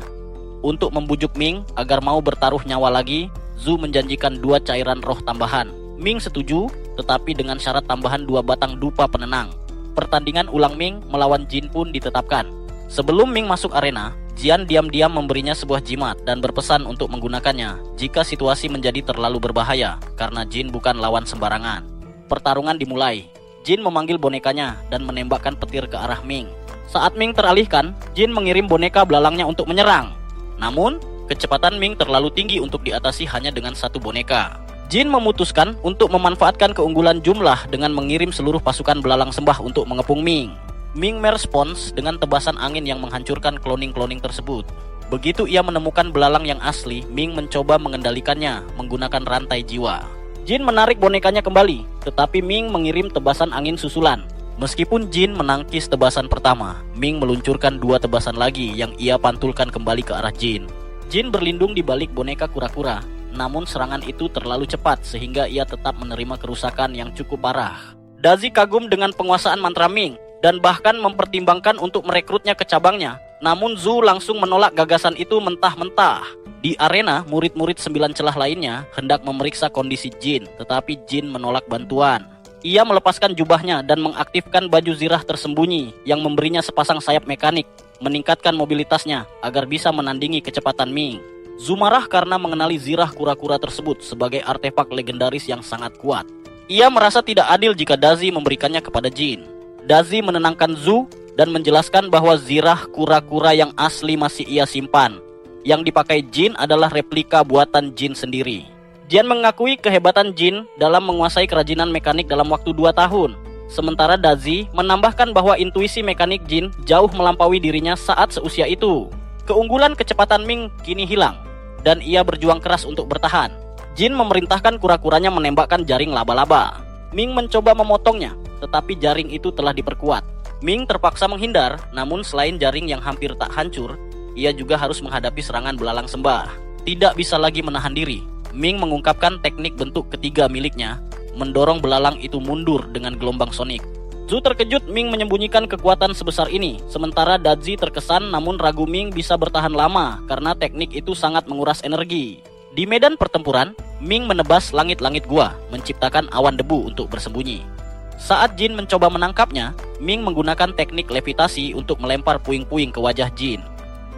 Semua orang terkejut melihat Ming menguasai teknik levitasi, terutama Yu, yang merasa teorinya tentang identitas Ming semakin terkonfirmasi. Memanfaatkan kelengahan Jin, Ming menembakkan bola api. Boneka kura-kura Jin menahannya sebelum bertransformasi menjadi meriam laser yang membidik tepat ke arah Ming. Jian mendesak Ming menggunakan jimat pelindung, tetapi itu berarti diskualifikasi. Sebagai gantinya, Ming meledakkan tanah di bawahnya, menggunakan gaya dorong ledakan untuk melontarkan dirinya ke belakang Jin. Jin bingung bagaimana Ming bisa berbelok di udara, tidak menyadari bahwa sebelum melompat, Ming telah mengikatkan rantai jiwa ke pergelangan kaki Jin sebagai poros putaran. Ming keluar sebagai pemenang. Zhu dengan gembira memamerkan kemenangan itu di depan Dazi. Dazi, meski kecewa, mengakui strategi brilian Ming dan menepati janjinya. Ming berhak atas semua buah roh. Sementara Ming mengumpulkan hadiahnya, Jian bertanya mengapa Dazi begitu terobsesi mendapatkan semua buah itu. Karena sudah kalah, Dazi membocorkan rahasianya. Pasar klan laut akan segera dibuka kembali setelah 100 tahun, dan buah roh adalah salah satu barang yang paling dicari di sana. Zhu sangat antusias membayangkan harta karun yang tersedia, namun Jian curiga pembukaan pasar itu adalah bagian dari skema yang lebih besar. Diskusi mereka terpotong oleh teriakan minta tolong para murid. Setelah semua buah dipetik, pohon-pohon roh tiba-tiba terbakar dan penghalang sihir mulai runtuh. Jian meminta Zhu dan Dazi membuka lingkaran teleportasi, namun gagal karena formasi pohon roh telah rusak. Dazi menyadari bahaya besar sedang terjadi dan memperingatkan semua murid untuk terbang ke atas secepat mungkin. Seekor naga merah raksasa muncul dari dalam magma. Jian terkejut karena naga ini seharusnya sudah dikalahkan saat penciptaan pulau. Dazi menjelaskan bahwa guru besar Fujio saat itu terluka parah dan hanya mampu menyegel naga tersebut. Dengan hancurnya pohon roh, segel itu terlepas. Lebih buruk lagi, naga itu telah mencapai tahap formasi kristal. Para master memutuskan untuk melawan naga itu, sementara para murid melarikan diri. Jian menggunakan payungnya untuk meningkatkan kekuatan Zhu dan Dazi. Serangan mereka menarik perhatian naga, tetapi sisik kerasnya mementahkan semua mantra Dazi. Saat naga itu mencoba terbang, Zhu mengikatnya dengan energi sementara Dazi mencoba menyegelnya dalam formasi merah. Rencana itu hampir berhasil, namun di detik terakhir, naga itu membentuk pedang di mulutnya, menyerap energi, dan menembakkan ledakan pedang yang sangat kuat. Zirah kura-kura Dazi bahkan tidak cukup untuk menahan kerusakan itu. Naga itu kemudian mengincar para murid. Jian berteriak agar mereka lari. Fang menggunakan sihir angin untuk melesat pergi. Yu melubangi dinding untuk kabur, dan Ming terbang dengan awannya. Jin mengorbankan boneka-bonekanya untuk melindungi murid lain dari ledakan pedang. Namun, satu ledakan terakhir mengunci mereka, dan Jin kehabisan boneka. Wu melakukan tindakan heroik. Ia melempar Jin dan Fei ke dalam gua untuk menyelamatkan mereka, lalu berdiri menghadang ledakan itu, mengorbankan dirinya sendiri. Sementara itu, Ming juga dikunci oleh beberapa ledakan pedang. Untungnya, Jian melangkah masuk dan melindunginya dengan penghalang sihir, memberikan Ming cukup waktu untuk berlindung ke dalam gua dengan aman. Jian merasa lega karena berhasil menyelamatkan Ming, namun karena telah menghabiskan terlalu banyak energi, Zhu memintanya menunggu di luar. Setelah Jian pergi, Zhu memberitahu Daji bahwa naga itu telah melahap Wu, sehingga melawannya sekarang hanya akan sia-sia. Darah Wu telah membuat naga itu jauh lebih kuat dari sebelumnya, sehingga satu-satunya pilihan yang tersisa adalah menyegelnya kembali ke dalam gunung berapi. Sementara itu, Ming sedang menelusuri gua gunung berapi ketika tiba-tiba ia disergap oleh Yu. Yu mengejek Ming karena jatuh ke dalam perangkap yang sama untuk kedua kalinya.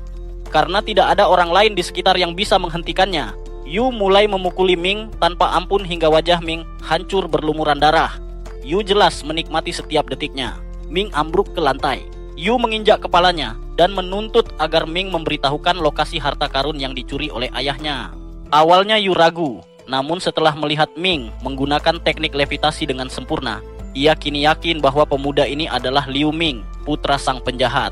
Yu masih ingat hari ketika seluruh keluarga Ming dibantai, serta ekspresi menyedihkan di wajah ayah Ming saat dipenggal. Satu-satunya penyesalannya adalah ia tidak menghabisi garis keturunan itu dengan tangannya sendiri. Mendengar semua itu, kemarahan Ming meledak. Energi gelap di tubuhnya mengambil alih kendali. Sedetik kemudian, Ming menghancurkan pengekangnya. Yu terkejut Ming bisa lolos, namun tetap percaya diri bisa membunuhnya. Ia mengumpulkan energi dan menerjang Ming. Namun, pukulan Ming langsung meruntuhkan rasa percaya diri Yu. Jelas sekali Ming sudah berhenti menahan diri. Yu mencoba menyerang lagi, tetapi Ming kini jauh lebih kuat. Setelah beberapa kali baku hantam, lengan kanan Yu patah. Yu mencoba menjaga jarak dengan tendangan energi, tetapi Ming melompatinya dan menembakkan bola api ke punggungnya. Ming kemudian mencengkeram leher Yu dan menebasnya ratusan kali dengan bilah angin, hingga Yu bersimbah darah dan tak bisa bergerak. Sadar ia tidak bisa menang dan Ming berniat membunuhnya, Yu dengan gugup berkata, "Tenang bro, itu cuman prank," dan memohon ampun. Ia bahkan berjanji tidak akan mengganggu Ming lagi jika dilepaskan. Namun, setelah semua yang terjadi, tidak ada belas kasihan di hati Ming. Sebagai usaha terakhir, Yu melompat untuk menyerang, namun Ming menghindar dengan mudah. Sebelum Yu sempat bereaksi, Ming membakarnya hidup-hidup hingga tewas dalam hitungan detik. Setelah pertarungan usai, Ming kembali sadar dan merasa sangat kelelahan. Namun gua mulai runtuh. Ia harus segera keluar sebelum terkubur hidup-hidup. Situasi tampak suram saat magma mulai mendekat. Tetapi Jian datang menyelamatkan dan menyuruh Ming meraih tangannya. Mereka berhasil keluar tepat saat langit-langit gua runtuh. Jian sangat bersyukur ia memberikan jimat pelacak pada Ming, yang menjadi satu-satunya alasan ia bisa menemukannya tepat waktu. Jian bertanya tentang keberadaan Yu. Ming mengaku tidak yakin. Ia tidak sepenuhnya sadar saat menghajar Yu, sehingga ingatannya kabur dan sakit kepalanya semakin parah saat mencoba mengingat. Jian melihat Ming kesakitan dan tidak ingin memaksanya. Ia segera membawa Ming menemui Zhu. Mereka tidak punya waktu lagi. Jika tidak segera pergi, naga itu akan melihat mereka dan mereka semua akan mati. Kelompok itu berhasil meloloskan diri dengan selamat. Beberapa hari kemudian, Ming dipanggil ke kediaman Master Gai. Di luar, ia bertemu Shai yang senang melihat Ming sudah pulih. Ming menjelaskan bahwa berkat perawatan darurat dari Shai dan istirahat beberapa hari, ia sudah kembali bugar. Ming bertanya mengapa Master Gai memanggilnya. Shai menenangkan Ming, mengatakan bahwa Gai mungkin ingin memberi selamat atas performa gemilangnya di turnamen. Bahkan Shai menduga Gai mungkin mempertimbangkan Ming sebagai murid pribadinya menggantikan Yu. Saat mereka masuk, Gai memuji Ming atas kontribusinya dalam kemenangan turnamen. Ia menyerahkan 3 botol eliksir pembersih sumsum tulang yang dijanjikan. Gai biasanya tidak akan memberikan barang seberharga ini kepada murid seperti Ming, namun usahanya pantas dihargai. Gai menasihati Ming untuk menggunakan ketiga botol sekaligus setelah berolahraga keras agar penyerapan maksimal. Ming berterima kasih dan hendak pergi, namun Zhu memanggilnya untuk memberikan esensi penenang dan batu roh tambahan sesuai janji taruhan mereka. Sebelum pulang, Ming bertanya tentang kondisi Master Jian. Zhu memberitahu bahwa Jian masih memulihkan diri di gunung belakang, jadi sebaiknya tidak diganggu dulu.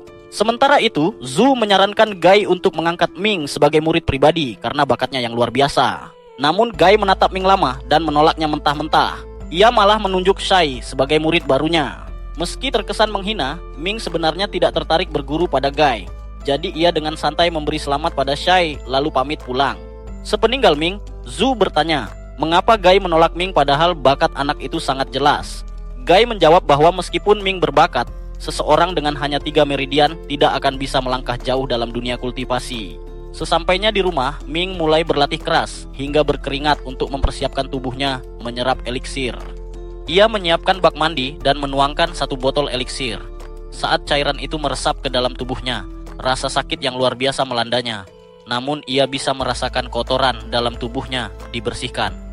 Ia kemudian menuangkan 2 botol sisanya dan bermeditasi dalam diam. Sementara itu, di tempat lain di dalam hutan, 2 orang pria sedang bertukar informasi yang ditinggalkan oleh Yu sebelum kematiannya. Sekte akan segera memulai seleksi murid inti, dan mereka tidak boleh membiarkan ada celah dalam latar belakang mereka yang terungkap. Sang agen meyakinkan bahwa tidak ada yang tahu identitas asli Cheng. Namun, mereka masih bertanya-tanya apa yang harus dilakukan terhadap Ming. Karena jika kecurigaan Yu benar, maka ia mungkin memang Liu Ming. Cheng merenung, merasa bodoh karena pernah memandang rendah jalan kultivasi dan malah mengabdi pada istana seperti orang dungu. Namun, agen di hadapannya tersinggung mendengar ucapan itu.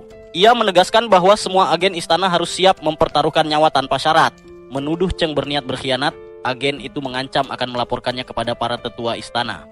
Namun, saat agen itu berbalik hendak pergi, nasib berkata lain. Cheng berlari dan menghantamkan tinjunya ke punggung agen tersebut hingga tewas. Ia telah bekerja terlalu keras untuk mencapai posisinya sebagai prodigi 12 meridian di sini, dan ia sudah muak menjadi anjing istana. Setelah agen itu mati, Cheng berkata pada dirinya sendiri bahwa ia akhirnya bisa melanjutkan rencana pribadinya.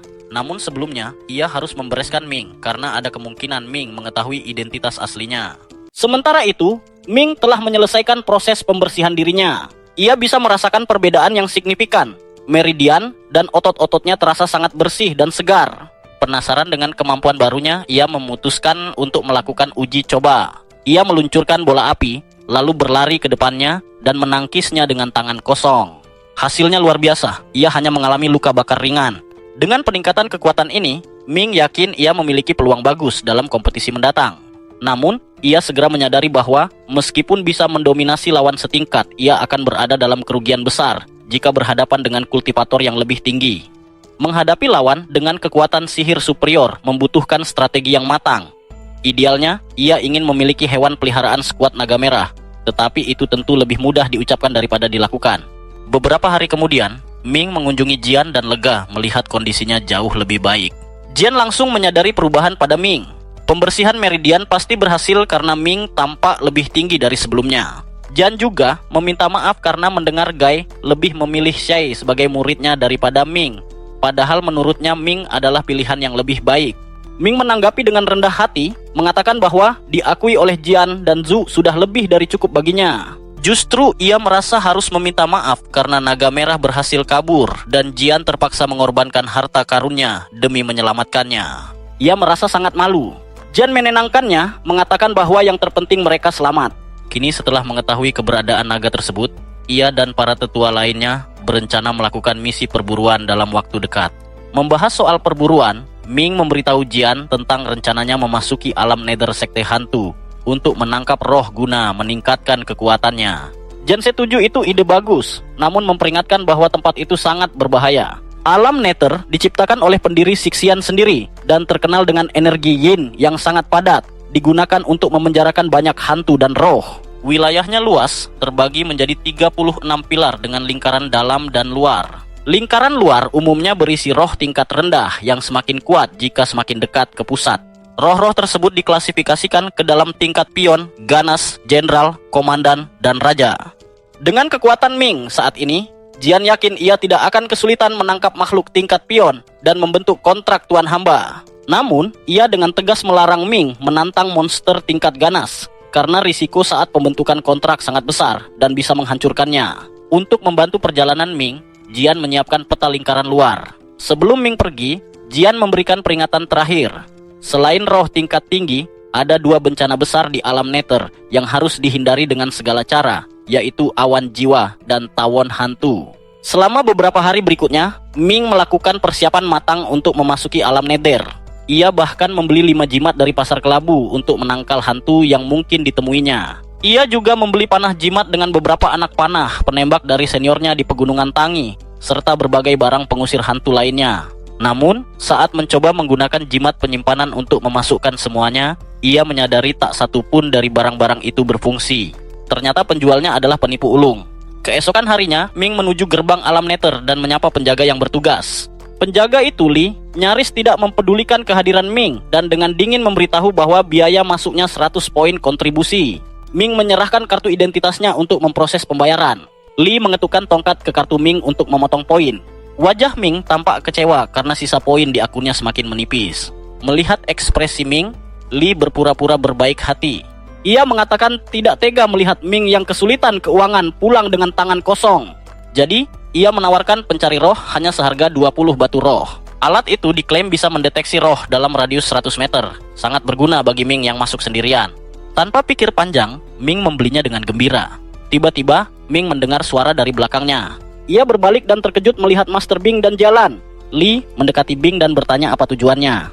Bing menjelaskan bahwa ia ingin membawa muridnya ke alam Nether. Lee bertanya apakah Bing akan ikut masuk dan Bing mengiyakan. Lee mengingatkan bahwa biaya masuk untuk master jauh lebih mahal daripada murid, sehingga jarang ada master yang menemani muridnya. Bing mengatakan ia sudah tahu dan tidak keberatan membayar. Ia menyerahkan kartu identitasnya dan membayar 500 poin kontribusi. Sementara Lee menyesuaikan formasi gerbang, Bing menoleh ke Ming dan mengenalinya sebagai bocah yang pernah meminta pemeriksaan kerasukan. Ia masih heran bagaimana anak seceria Ming bisa kerasukan. Setelah mengamatinya lebih teliti, ia menyadari Ming terlihat lebih baik daripada sebelumnya. Ming menjelaskan bahwa ia baru saja menggunakan cairan pembersih sumsum. Bing terkejut menyadari Ming pasti telah melakukan sesuatu yang luar biasa hingga Gai memberinya cairan tersebut. Ia berjanji pada Jalan akan memberinya cairan yang sama setelah mereka kembali. Lee selesai mengatur gerbang dan mereka menaiki tangga. Namun, Bing menghentikan Lee dan mengingatkan bahwa karena ini pertama kalinya Jalan memasuki alam Nether, ia berhak mendapatkan kompas pencari roh gratis. Lee tertawa canggung, berpura-pura lupa dan menyerahkan kompas kepada Jalan. Ming terdiam kaku. Ia tidak tahu kompas itu seharusnya gratis. Mata Bing menyipit menyadari apa yang terjadi. Ia memberitahu Ming bahwa Lee adalah penipu terkenal dan tidak boleh dipercaya buta. Bing bertanya berapa banyak uang yang ditipu Lee darinya. Ming menjawab 20 batu roh. Ming merasa bodoh karena tertipu trik murahan. Bing merasa kasihan dan memerintahkan Lee mengembalikan uang Ming sebelum ia melaporkannya. Dengan enggan, Lee mengembalikan uang tersebut. Tepat saat mereka akan masuk, Cheng tiba di gerbang. Semua orang mengenalinya sebagai prodigi 12 meridian. Ia mengatakan gurunya mengirimnya untuk mengumpulkan tanaman obat di alam Nether. Mereka semua menaiki lingkaran teleportasi. Saat diteleportasi, Ming menyadari Cheng terus menatapnya dengan niat membunuh yang jelas. Ming khawatir ini ada hubungannya dengan insiden yang melibatkan Yu. Ming terbangun di sebuah gua dan melihat seorang pria tua pendek di sampingnya. Ia langsung mengambil kuda-kuda bertahan, namun pria itu menenangkannya, mengatakan tidak perlu bertarung karena ia hanyalah penjaga lingkaran teleportasi untuk kembali. Ming menenangkan diri dan bertanya kepada pria tua itu tentang nasib orang-orang yang datang bersamanya. Pria itu menjelaskan bahwa mereka sudah sadar beberapa saat lalu dan telah pergi menjelajahi alam Nether. Tiba-tiba, 4 murid berlari masuk ke dalam gua, memohon agar pria itu mengirim mereka kembali, karena batas waktu 1 bulan mereka hampir habis. Namun, pria tua itu menolak. Ia tidak ingin membuang-buang sumber daya dan hanya akan mengaktifkan portal jika ada kelompok lengkap berisi 5 orang. Para murid itu memprotes, mengatakan jika mereka tidak segera pergi, mereka akan berakhir menyedihkan seperti pria tua itu.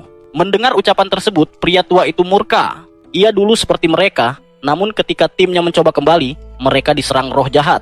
Ia mengorbankan diri demi menyelamatkan teman-temannya, keputusan yang membuatnya terkorupsi oleh energi yin dan terjebak di sini seumur hidup. Karena nasibnya itu, ia merasa tidak perlu lagi mengikuti aturan konvensional. Siapapun yang membuatnya marah akan mati. Beruntung Ming sudah meninggalkan gua sebelum kemarahan pria tua itu meledak. Namun, perjalanan panjang dan berbahaya masih menantinya. Firasatnya mengatakan bahwa Cheng pasti akan mengejarnya cepat atau lambat. Jadi ia harus bersiap menghadapi pertarungan yang tak terelakkan itu. Setelah berjalan beberapa mil, Ming melacak keberadaan roh buaya. Namun, sesampainya di lokasi, ia menemukan buaya itu sudah ditangkap orang lain. Seharusnya, ia sudah menduga hal ini. Dengan semua orang memegang kompas roh, wajar jika roh-roh yang mudah ditangkap sudah habis diambil. Tiba-tiba, kompas Ming mendeteksi roh lain di dekatnya. Ia tersenyum, berpikir keberuntungan akhirnya berpihak padanya. Tanpa membuang waktu, ia menuju lokasi dan menemukan roh banteng duduk di tengah ngarai. Saat hendak mendekat untuk menangkapnya, Ming merasakan ada yang tidak beres. Ia melihat energi merah memancar dari banteng itu. Seketika ia mundur, yakin itu adalah jebakan. Dugaannya benar. Sesaat kemudian, banteng itu meledak dan Cheng muncul sebagai dalang di baliknya. Ming mencoba berpura-pura bodoh, bertanya mengapa Cheng menyerangnya, padahal mereka tidak memiliki urusan satu sama lain. Cheng menyuruhnya berhenti bersandiwara karena ia tahu Ming lah yang membunuh Yu. Cheng mengaku tidak peduli soal balas dendam untuk si bodoh itu, tetapi ia penasaran apa yang mungkin diungkapkan Yu sebelum mati, seperti identitas asli atau misinya. Ming tahu kemana arah pembicaraan ini. Ia mengambil sebuah kotak kecil dan menyerahkannya pada Cheng. Karena penasaran, Cheng membukanya, namun seketika tubuhnya terikat oleh jimat yang disembunyikan Ming di dalamnya. Ming belajar dari pengalamannya dengan Yu, bahwa orang seperti Cheng tidak akan pernah melepaskannya, jadi lebih baik menyerang duluan. Cheng memuji kecerdikan Ming, namun menegaskan bahwa trik semacam itu tidak cukup untuk menahannya. Ming tahu jimat itu tidak akan bertahan lama, jadi ia mencoba melumpuhkan Cheng dengan 3 bola api. Namun terlambat, Cheng berhasil melepaskan diri, menyerap sihir Ming, dan membalikkannya kembali. Ming berhasil lolos di tengah ledakan dan melarikan diri ke ngarai, dikejar oleh Cheng. Cheng menembakkan mantra bertubi-tubi untuk memaksa Ming keluar, tetapi Ming bertahan sambil menunggu momen yang tepat. Ketika kesempatan itu datang, Ming meluncurkan serangan pengalih perhatian, lalu menyelinap dari belakang dan menghantam Cheng hingga jatuh ke tanah. Pukulan itu telak membuat Ming sempat berpikir ia bisa menang. Namun, rasa percaya dirinya runtuh saat menyadari bahwa yang ia lawan hanyalah salah satu kloning darah Cheng. Situasi semakin memburuk. Ming kini terdesak oleh serangan Cheng yang bertubi-tubi. Nyaris kehabisan pilihan selain lari dan berdoa, Ming melihat segerombolan tawon hantu di dekatnya. Teringat bahwa makhluk itu mematikan bahkan bagi kultivator tingkat tinggi. Ming mengambil risiko gila. Ia meluncurkan mantra api untuk menarik perhatian tawon-tawon itu. Beberapa saat kemudian, Cheng berhasil menyusulnya dan mengira ini adalah akhir bagi Ming. Namun, Ming tersenyum dan berkata agar Cheng tidak terlalu sombong, karena di alam Nether, bahaya selalu mengintai. Cheng mengira Ming menggertak sampai Ming berkata, "Kau pikir aku yang kalah? Tidak, kita yang kalah." Sambil menunjuk kawanan tawon hantu di atas kepala mereka. Mereka berdua tahu bahkan Cheng tidak cukup kuat untuk mengalahkan Ming, sekaligus lolos dari tawon hantu. Ini adalah jalan buntu. Cheng memuji kelicikan Ming, mengerti mengapa Yu bisa kalah darinya. Namun, ia bersumpah akan terus memburu Ming sampai mati. Keduanya lalu lari ke arah berlawanan untuk menyelamatkan diri. Cheng tampak kerepotan menghadapi tawon-tawon itu, memberinya jeda dari mengejar Ming. Namun, Ming juga dalam masalah besar karena teknik terbangnya tidak cukup cepat untuk menghindari kejaran tawon. Akhirnya, Ming kehabisan energi dan jatuh. Dengan ngeri ia melihat tawon-tawon itu mendekat. Namun, anehnya, mereka tiba-tiba berhenti. Ming menyadari ia tanpa sadar telah melintasi perbatasan menuju salah satu lingkaran dalam alam Nether, tempat yang ditakuti bahkan oleh tawon hantu sekalipun. Ini adalah keberuntungan karena ia selamat dari sengatan, namun ia tidak bisa kembali. Satu-satunya jalan adalah masuk lebih dalam, meski ia cemas bahaya apa yang menantinya di sana. Sementara itu, di salah satu lingkaran dalam lainnya, Jialan sedang berlatih melawan prajurit mayat di bawah pengawasan Bing. Jialan kesulitan meski seharusnya lebih kuat. Bing menjelaskan bahwa kekuatan utama Jialan berasal dari tubuh mimpi buruknya, yang sayangnya tidak efektif melawan hantu. Selain itu, prajurit mayat ini tampak lebih cerdas dari biasanya. Bing meminta Jialan menebak alasannya. Jialan berpikir sejenak dan bertanya, apakah ini berkaitan dengan insiden hilangnya beberapa murid sekte abadi. Malam harinya, Ming menemukan sebuah gua untuk beristirahat. Namun, baru saja ia hendak bersantai, kompas rohnya bereaksi. Beberapa kalajengking muncul dari tanah, memaksa Ming lari. Dalam kepanikan, ia terperosok ke dalam retakan lantai dan meluncur ke bawah terowongan sempit hingga mendarat di sebuah gua luas. Ming menahan napas, takut menarik perhatian roh di sekitarnya. Namun, saat melihat kompasnya, ia bingung karena alat itu hanya mendeteksi satu roh di dekatnya. Ming merasa aneh karena roh biasanya tidak tinggal sendirian di tempat seperti ini, kecuali jika roh tersebut luar biasa kuat. Beberapa hari berlalu di alam Nether. Bing dan Jalan terbang mengelilingi salah satu lingkaran dalam, mencari sesuatu. Bing menyadari Jalan tampak murung, lalu bertanya apakah ada yang salah. Jalan mengaku merasa bersalah. Ia merasa menjadi beban yang memperlambat penyelidikan karena Bing harus terus melindunginya. Untuk menghibur muridnya, Bing menyarankan agar mereka beristirahat sejenak. Mereka mendarat di dekat bebatuan dan Jalan menyalakan api unggun. Mereka bermeditasi selama beberapa jam, hingga tiba-tiba Bing merasakan bahaya mendekat. Ia memperingatkan Jalan bahwa mayat tulang mungkin sedang memburu mereka. Kecerdasan roh-roh di sini terasa sangat tinggi secara tidak wajar. Sesaat kemudian, 3 mayat tulang muncul dari dalam pasir. Ketiganya berada di tingkat ganas. Bing melompat ke udara dan dengan satu mantra berhasil membekukan mereka bertiga sekaligus. Namun, ia menyadari sesuatu yang lain. Ia menembakkan ledakan ke arah batu di belakang roh-roh tersebut dan terungkaplah bahwa serangan ini dipimpin oleh mayat tingkat jenderal. Bahkan Master Bing terkejut karena bertemu jenderal di sini sangat tidak terduga, tetapi ia tetap tenang. Jenderal itu mengirim ketiga prajuritnya menyerang Bing. Bing membekukan mereka lagi dan menghancurkannya berkeping-keping. Jalan bertanya-tanya mengapa jenderal bisa muncul tiba-tiba. Bing menduga ini berkaitan dengan insiden murid hilang yang sedang mereka selidiki. Karena situasi terlalu berbahaya bagi Jalan, Bing berencana menciptakan celah agar Jalan bisa lari ke lingkaran luar. Meskipun Jalan memprotes karena tidak ingin meninggalkan gurunya, Bing bersikeras bahwa ia bisa menanganinya sendiri dan memerintahkan Jalan menunggunya di susunan teleportasi. Jalan akhirnya patuh dan terbang menjauh. Namun, satu prajurit mayat menyadarinya. Meskipun Bing berusaha mencegahnya, prajurit itu berhasil lolos dan mulai mengejar Jalan. Sementara itu, di bagian lain alam Nether, Ming sedang berjalan di gua gelap ketika tiba-tiba ia berhadapan dengan kalajengking tulang tingkat ganas. Sadar tidak mungkin menang dalam pertarungan langsung, ia segera berlindung. Untungnya, kalajengking itu ternyata terluka, memberinya sedikit harapan. Ming mengeluarkan jimat pengikat roh yang dibelinya, tetapi sialnya 2 dari jimat itu palsu, korban penipuan pasar kelabu lagi. Kegagalan jimat itu justru membocorkan posisinya. Ming mencoba menembak dengan busur silangnya, tetapi tidak mempan. Ia terpaksa lari. Kalajengking itu menembakkan bola api dan mencoba menyengatnya saat ia bingung. Tetapi Ming berhasil memblokir dengan perisainya tepat waktu dan kembali bersembunyi. Ming memutuskan bermain aman dan menjaga jarak. Akhirnya, ia melihat retakan pada cangkang kalajengking di dekat kakinya. Tanpa ragu, ia menembakkan panah tepat ke celah itu, memberikan kerusakan besar. Serangan itu menyadarkan kalajengking bahwa melawan Ming tidak sepadan, jadi ia mencoba kabur. Namun, Ming sudah bertekad menangkapnya. Ia menghujani kalajengking itu dengan segala mantra yang ia punya, hingga makhluk itu melemah. Ming mengikat kalajengking itu dengan rantainya dan mulai menggambar lingkaran kontrak roh. Kesadaran kalajengking itu sudah lemah, jadi seharusnya Ming bisa menguasainya. Namun, bencana terjadi. Energi gelap misterius dalam tubuh Ming kembali berulah dan menguras energinya. Jika tidak hati-hati, kalajengking itu bisa membalikan keadaan. Ming berusaha menyegel energi gelap itu, tetapi gagal. Energi gelap itu meledak bebas. Saat Ming membuka mata, ia kembali berada di dimensi Saku.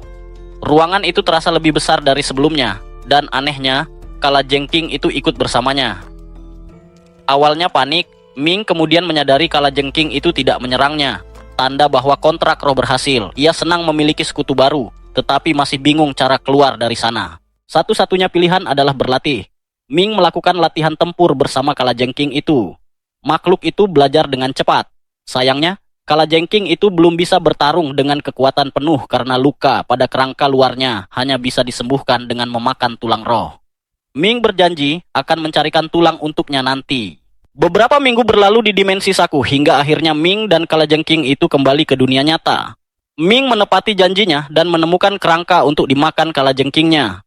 Dimensi Saku itu terbukti sangat membantu karena memberinya waktu latihan tanpa batas. Tiba-tiba, Ming merasakan seseorang mendekat. Ia dan kalajengkingnya bersembunyi di pasir. Ming melihat Jalan turun dari lingkaran dalam, dikejar oleh prajurit mayat. Ming bingung karena Jalan seharusnya bersama Bing. Awalnya ia ragu untuk menolong, takut ini adalah jebakan Bing. Namun, saat prajurit mayat berhasil melukai bahu Jalan dengan tombaknya hingga gadis itu jatuh, Ming tahu ini bukan sandiwara. Ming segera bertindak. Saat prajurit mayat hendak menghabisi Jalan, Ming menarik gadis itu ke tempat aman dengan rantainya. Jalan berterima kasih dan menjelaskan bahwa bahunya terkena racun yang mengacaukan kontrol energi spiritualnya. Ia butuh waktu untuk memulihkan diri agar bisa menggunakan senjata gelembungnya. Prajurit mayat itu melemparkan tombaknya ke arah mereka. Ming menyiapkan bola api untuk menangkis, tetapi serangan frontal itu ternyata ilusi. Tombak asli muncul di samping Ming, memaksanya memblokir dengan perisai. Kekuatan tombak itu menghancurkan 2 lapisan perisai Ming dengan mudah. Namun, berkat latihan di dimensi Saku, Ming mampu membalas serangan itu, membuat Jialan takjub melihat kekuatan tersembunyi Ming. Ming Sangat berharap bisa menjinakkan prajurit mayat itu karena tampaknya akan sangat berguna. Namun, Jialan segera memperingatkannya bahwa itu adalah ide yang sangat buruk. Prajurit mayat sangat cerdas dan menyimpan permusuhan mendalam terhadap yang hidup. Bahkan jika Ming berhasil menjinakkannya, makhluk itu akan berbalik menyerang saat Ming menunjukkan kelemahan sedikit saja. Banyak master di sekte yang tewas dengan cara seperti itu. Ming mendengarkan peringatan Jialan dengan serius dan memutuskan untuk menghancurkan prajurit itu saja. Jialan bingung bagaimana Ming bisa melakukannya, mengingat kekuatan musuh yang begitu besar. Namun, Ming sudah punya rencana. Prajurit mayat menerjang ke arah mereka. Ming mencoba memperlambatnya dengan menembakkan mantra, tetapi belum mempan. Jialan mencoba membantu dengan panahnya, tetapi lukanya membuatnya tidak efektif. Jadi Ming menyuruhnya mundur. Jialan menyarankan mereka untuk kabur karena terlalu berbahaya. Namun, selama mereka mengulur waktu, kalajengking tulang milik Ming diam-diam merayap ke bawah kaki prajurit mayat itu. Sebelum prajurit itu menyerang lagi, kalajengking mencengkeram kakinya dan menyengat lengannya. Racun kalajengking itu melemahkan prajurit mayat secara drastis. Saat musuh tertahan, Ming membelahnya menjadi 2 dengan tebasan angin. Ming bangga dengan efisiensi kerjanya, tetapi kemenangan itu membuatnya lengah. Ia nyaris musnah oleh ledakan penghancuran diri prajurit mayat tersebut. Untungnya, Jialan bereaksi cepat dan melindungi mereka berdua dengan perisai. Meski tidak terluka fisik, Ming pingsan karena kehabisan energi. Saat bangun, Ming melihat Jialan duduk di sampingnya, lega karena ia akhirnya sadar. Jialan telah menggunakan teknik penyembuhan untuk mempercepat pemulihan Ming. Saat melakukannya, ia menemukan bahwa sebagian kekuatan hidup Ming baru saja terkuras. Meski jumlahnya kecil, hanya beberapa tahun, yang tidak berarti banyak bagi kultivator berumur panjang. Ming menduga ini akibat dimensi Saku yang menyedotnya. Dimensi itu mungkin memakan kekuatan hidupnya karena energi rohnya tidak cukup untuk menopangnya. Tanpa kalajengking tulang, ia mungkin sudah kehilangan seluruh nyawanya. Jialan cemburu melihat Ming terus menatap kalajengkingnya tanpa menanyakan kabarnya. Ming meminta maaf dan menanyakan alasan Jialan sendirian tanpa Master Bing. Jialan menceritakan pengorbanan Bing melawan roh jenderal demi melindunginya. Namun ia dikejar oleh prajurit mayat tingkat ganas hingga berakhir di sini. Jika bukan karena Ming, ia pasti sudah mati. Sebagai tanda terima kasih dan karena ia diajarkan untuk selalu membayar hutang budi, Jialan memberikan Ming kantong roh khusus untuk memudahkannya membawa kalajengking barunya. Ming menerimanya dengan senang hati. Ming menyarankan mereka kembali ke lingkaran teleportasi bersama untuk menunggu Bing. Selain menikmati kebersamaan dengan Jialan, alasan utama Ming adalah keamanan. Selama ia bersama murid kesayangan Master Bing, Cheng tidak akan berani menyerangnya. Perjalanan di alam Nether berakhir tanpa komplikasi lebih lanjut. Namun, Ming tahu ini bukan terakhir kalinya ia berurusan dengan Cheng, jadi ia harus bersiap. Ia pun melakukan perjalanan jauh ke pasar Wonghai. Karena jaraknya yang jauh dari sekti dan aturan larangan bertarung yang ketat, Ming merasa aman di sana. Setelah setengah hari berkeliling, ia menemukan toko yang tampak terpercaya. Ia meminta pegawai toko menaksir barang-barang di dalam kotaknya. Pegawai itu segera menyadari barang tersebut di luar kapasitasnya dan memanggil bosnya. Ming diarahkan ke ruang tamu pribadi untuk bertemu Madam Yu, pemilik toko yang cantik. Madam Yu memeriksa pecahan tulang dari tikus kondensasi inti yang dibawa Ming. Menyadari nilainya yang tinggi, ia menawar 7.000 batu roh. Ming setuju dan menggunakan uang itu untuk membeli semua barang di daftarnya. Sebagai itikat baik, Madam Yu bahkan memberikan diskon 20%. Saat Ming hendak mencari pembuat senjata, ia menyadari sedang dikuntit. Ia mencoba menghindar ke gang, namun malah terkepung oleh sekelompok pencuri tingkat menengah. Ming melepaskan tebasan angin peringatan, namun para pencuri itu nekat menyerang. Satu persatu, Ming menghajar mereka dengan mudah dan menjarah balik harta mereka sebagai hukuman. Namun, ia merasa aneh pencuri semacam ini bisa beroperasi di pasar dengan keamanan ketat. Tiba-tiba, Ming merasakan seseorang mendekat dari belakang. Secara refleks, ia meluncurkan 2 bola api. Saat melihat wajah orang itu, ia sadar itu adalah Senior Qian, penjaga keamanan pasar. Terlambat untuk membatalkan serangan, Ming berteriak peringatan. Namun, Qian dengan santai memadamkan api itu menggunakan 2 bola air. Ming takjub dan segera meminta maaf. Qian tidak marah, namun menasihati Ming agar tidak terlalu mencolok. Ia menjelaskan bahwa hanya orang bodoh yang berjalan-jalan di pasar dengan kantong roh berharga tergantung di pinggang. Itulah sebabnya para pencuri mengincarnya sejak awal. Qian menawarkan untuk mengajari Ming cara menyembunyikan aura kantong roh itu, dengan syarat Ming membantunya menyeret para pencuri ke penjara. Ming setuju dan mengikat para kriminal dengan rantai jiwanya. Di atap terdekat, para Master Qian ternyata telah mengawasi semuanya. Mereka sengaja membiarkan Ming menjadi umpan untuk menangkap sindikat pencuri itu. Namun mereka tidak menyangka Ming mampu membereskan semuanya sendirian sebelum mereka sempat turun tangan. Tepat pada saat itu, Master Liu menerima surat yang membawa kabar mengerikan. Naga banjir merah tampaknya telah muncul di Wir setelah beberapa kultivator kuat gagal menangkapnya. Hanya masalah waktu sebelum pasar menjadi target berikutnya. Selama beberapa hari berikutnya, Ming tetap tinggal di kota karena menunggu senjata pesanannya selesai dibuat. Ia menjadi pelanggan tetap di restoran milik seorang pria yang sangat menyukainya. Pria itu telah lama mencari jimat perlindungan untuk tokonya, dan Ming dengan baik hati membantunya menyaring yang palsu agar tidak tertipu. Hari ini pria itu akhirnya berhasil menemukan jimat perlindungan asli. Saking senangnya, ia menraktir Ming makan gratis sebagai tanda terima kasih. Ming sangat menghargai tawaran itu dan bersyukur bisa membantu, karena ia sendiri sering tertipu di pasar kelabu dan tahu betapa tidak menyenangkannya pengalaman itu. Beberapa jam kemudian, seorang pria masuk ke toko mencari Ming. Ia memperkenalkan diri sebagai Jin, murid di penempaan Master Fang. Senjata pesanan Ming sudah siap dan ia datang untuk mengantarkannya. Sebelum pembicaraan berlanjut, Ming memasang penghalang suara agar tidak ada yang menguping. Jin mengeluarkan kotak berisi jarum khusus. Setelah memeriksanya, Ming memastikan kualitasnya sesuai dengan harapannya. Semakin banyak segel yang dimiliki jarum itu, semakin kuat kekuatannya. Tetapi senjata tipe jarum sangat sulit dikendalikan dan akan menguras banyak energi serta kekuatan mental. Jarum ini hanya memiliki ruang untuk 3 segel yang membatasi potensi kekuatannya. Tetapi Ming merasa itu sudah cukup untuk saat ini. Karena Ming puas, tugas Jin selesai. Ia pun pamit dan Ming berkata senang berbisnis dengannya. Kini setelah mendapatkan senjatanya, Ming tidak memiliki urusan lagi di sana. Ia memutuskan untuk meninggalkan pasar dan kembali ke sekte guna mempersiapkan turnamen agung. Namun, cuaca belakangan ini memburuk dan kapal biasanya berangkat lebih awal saat badai.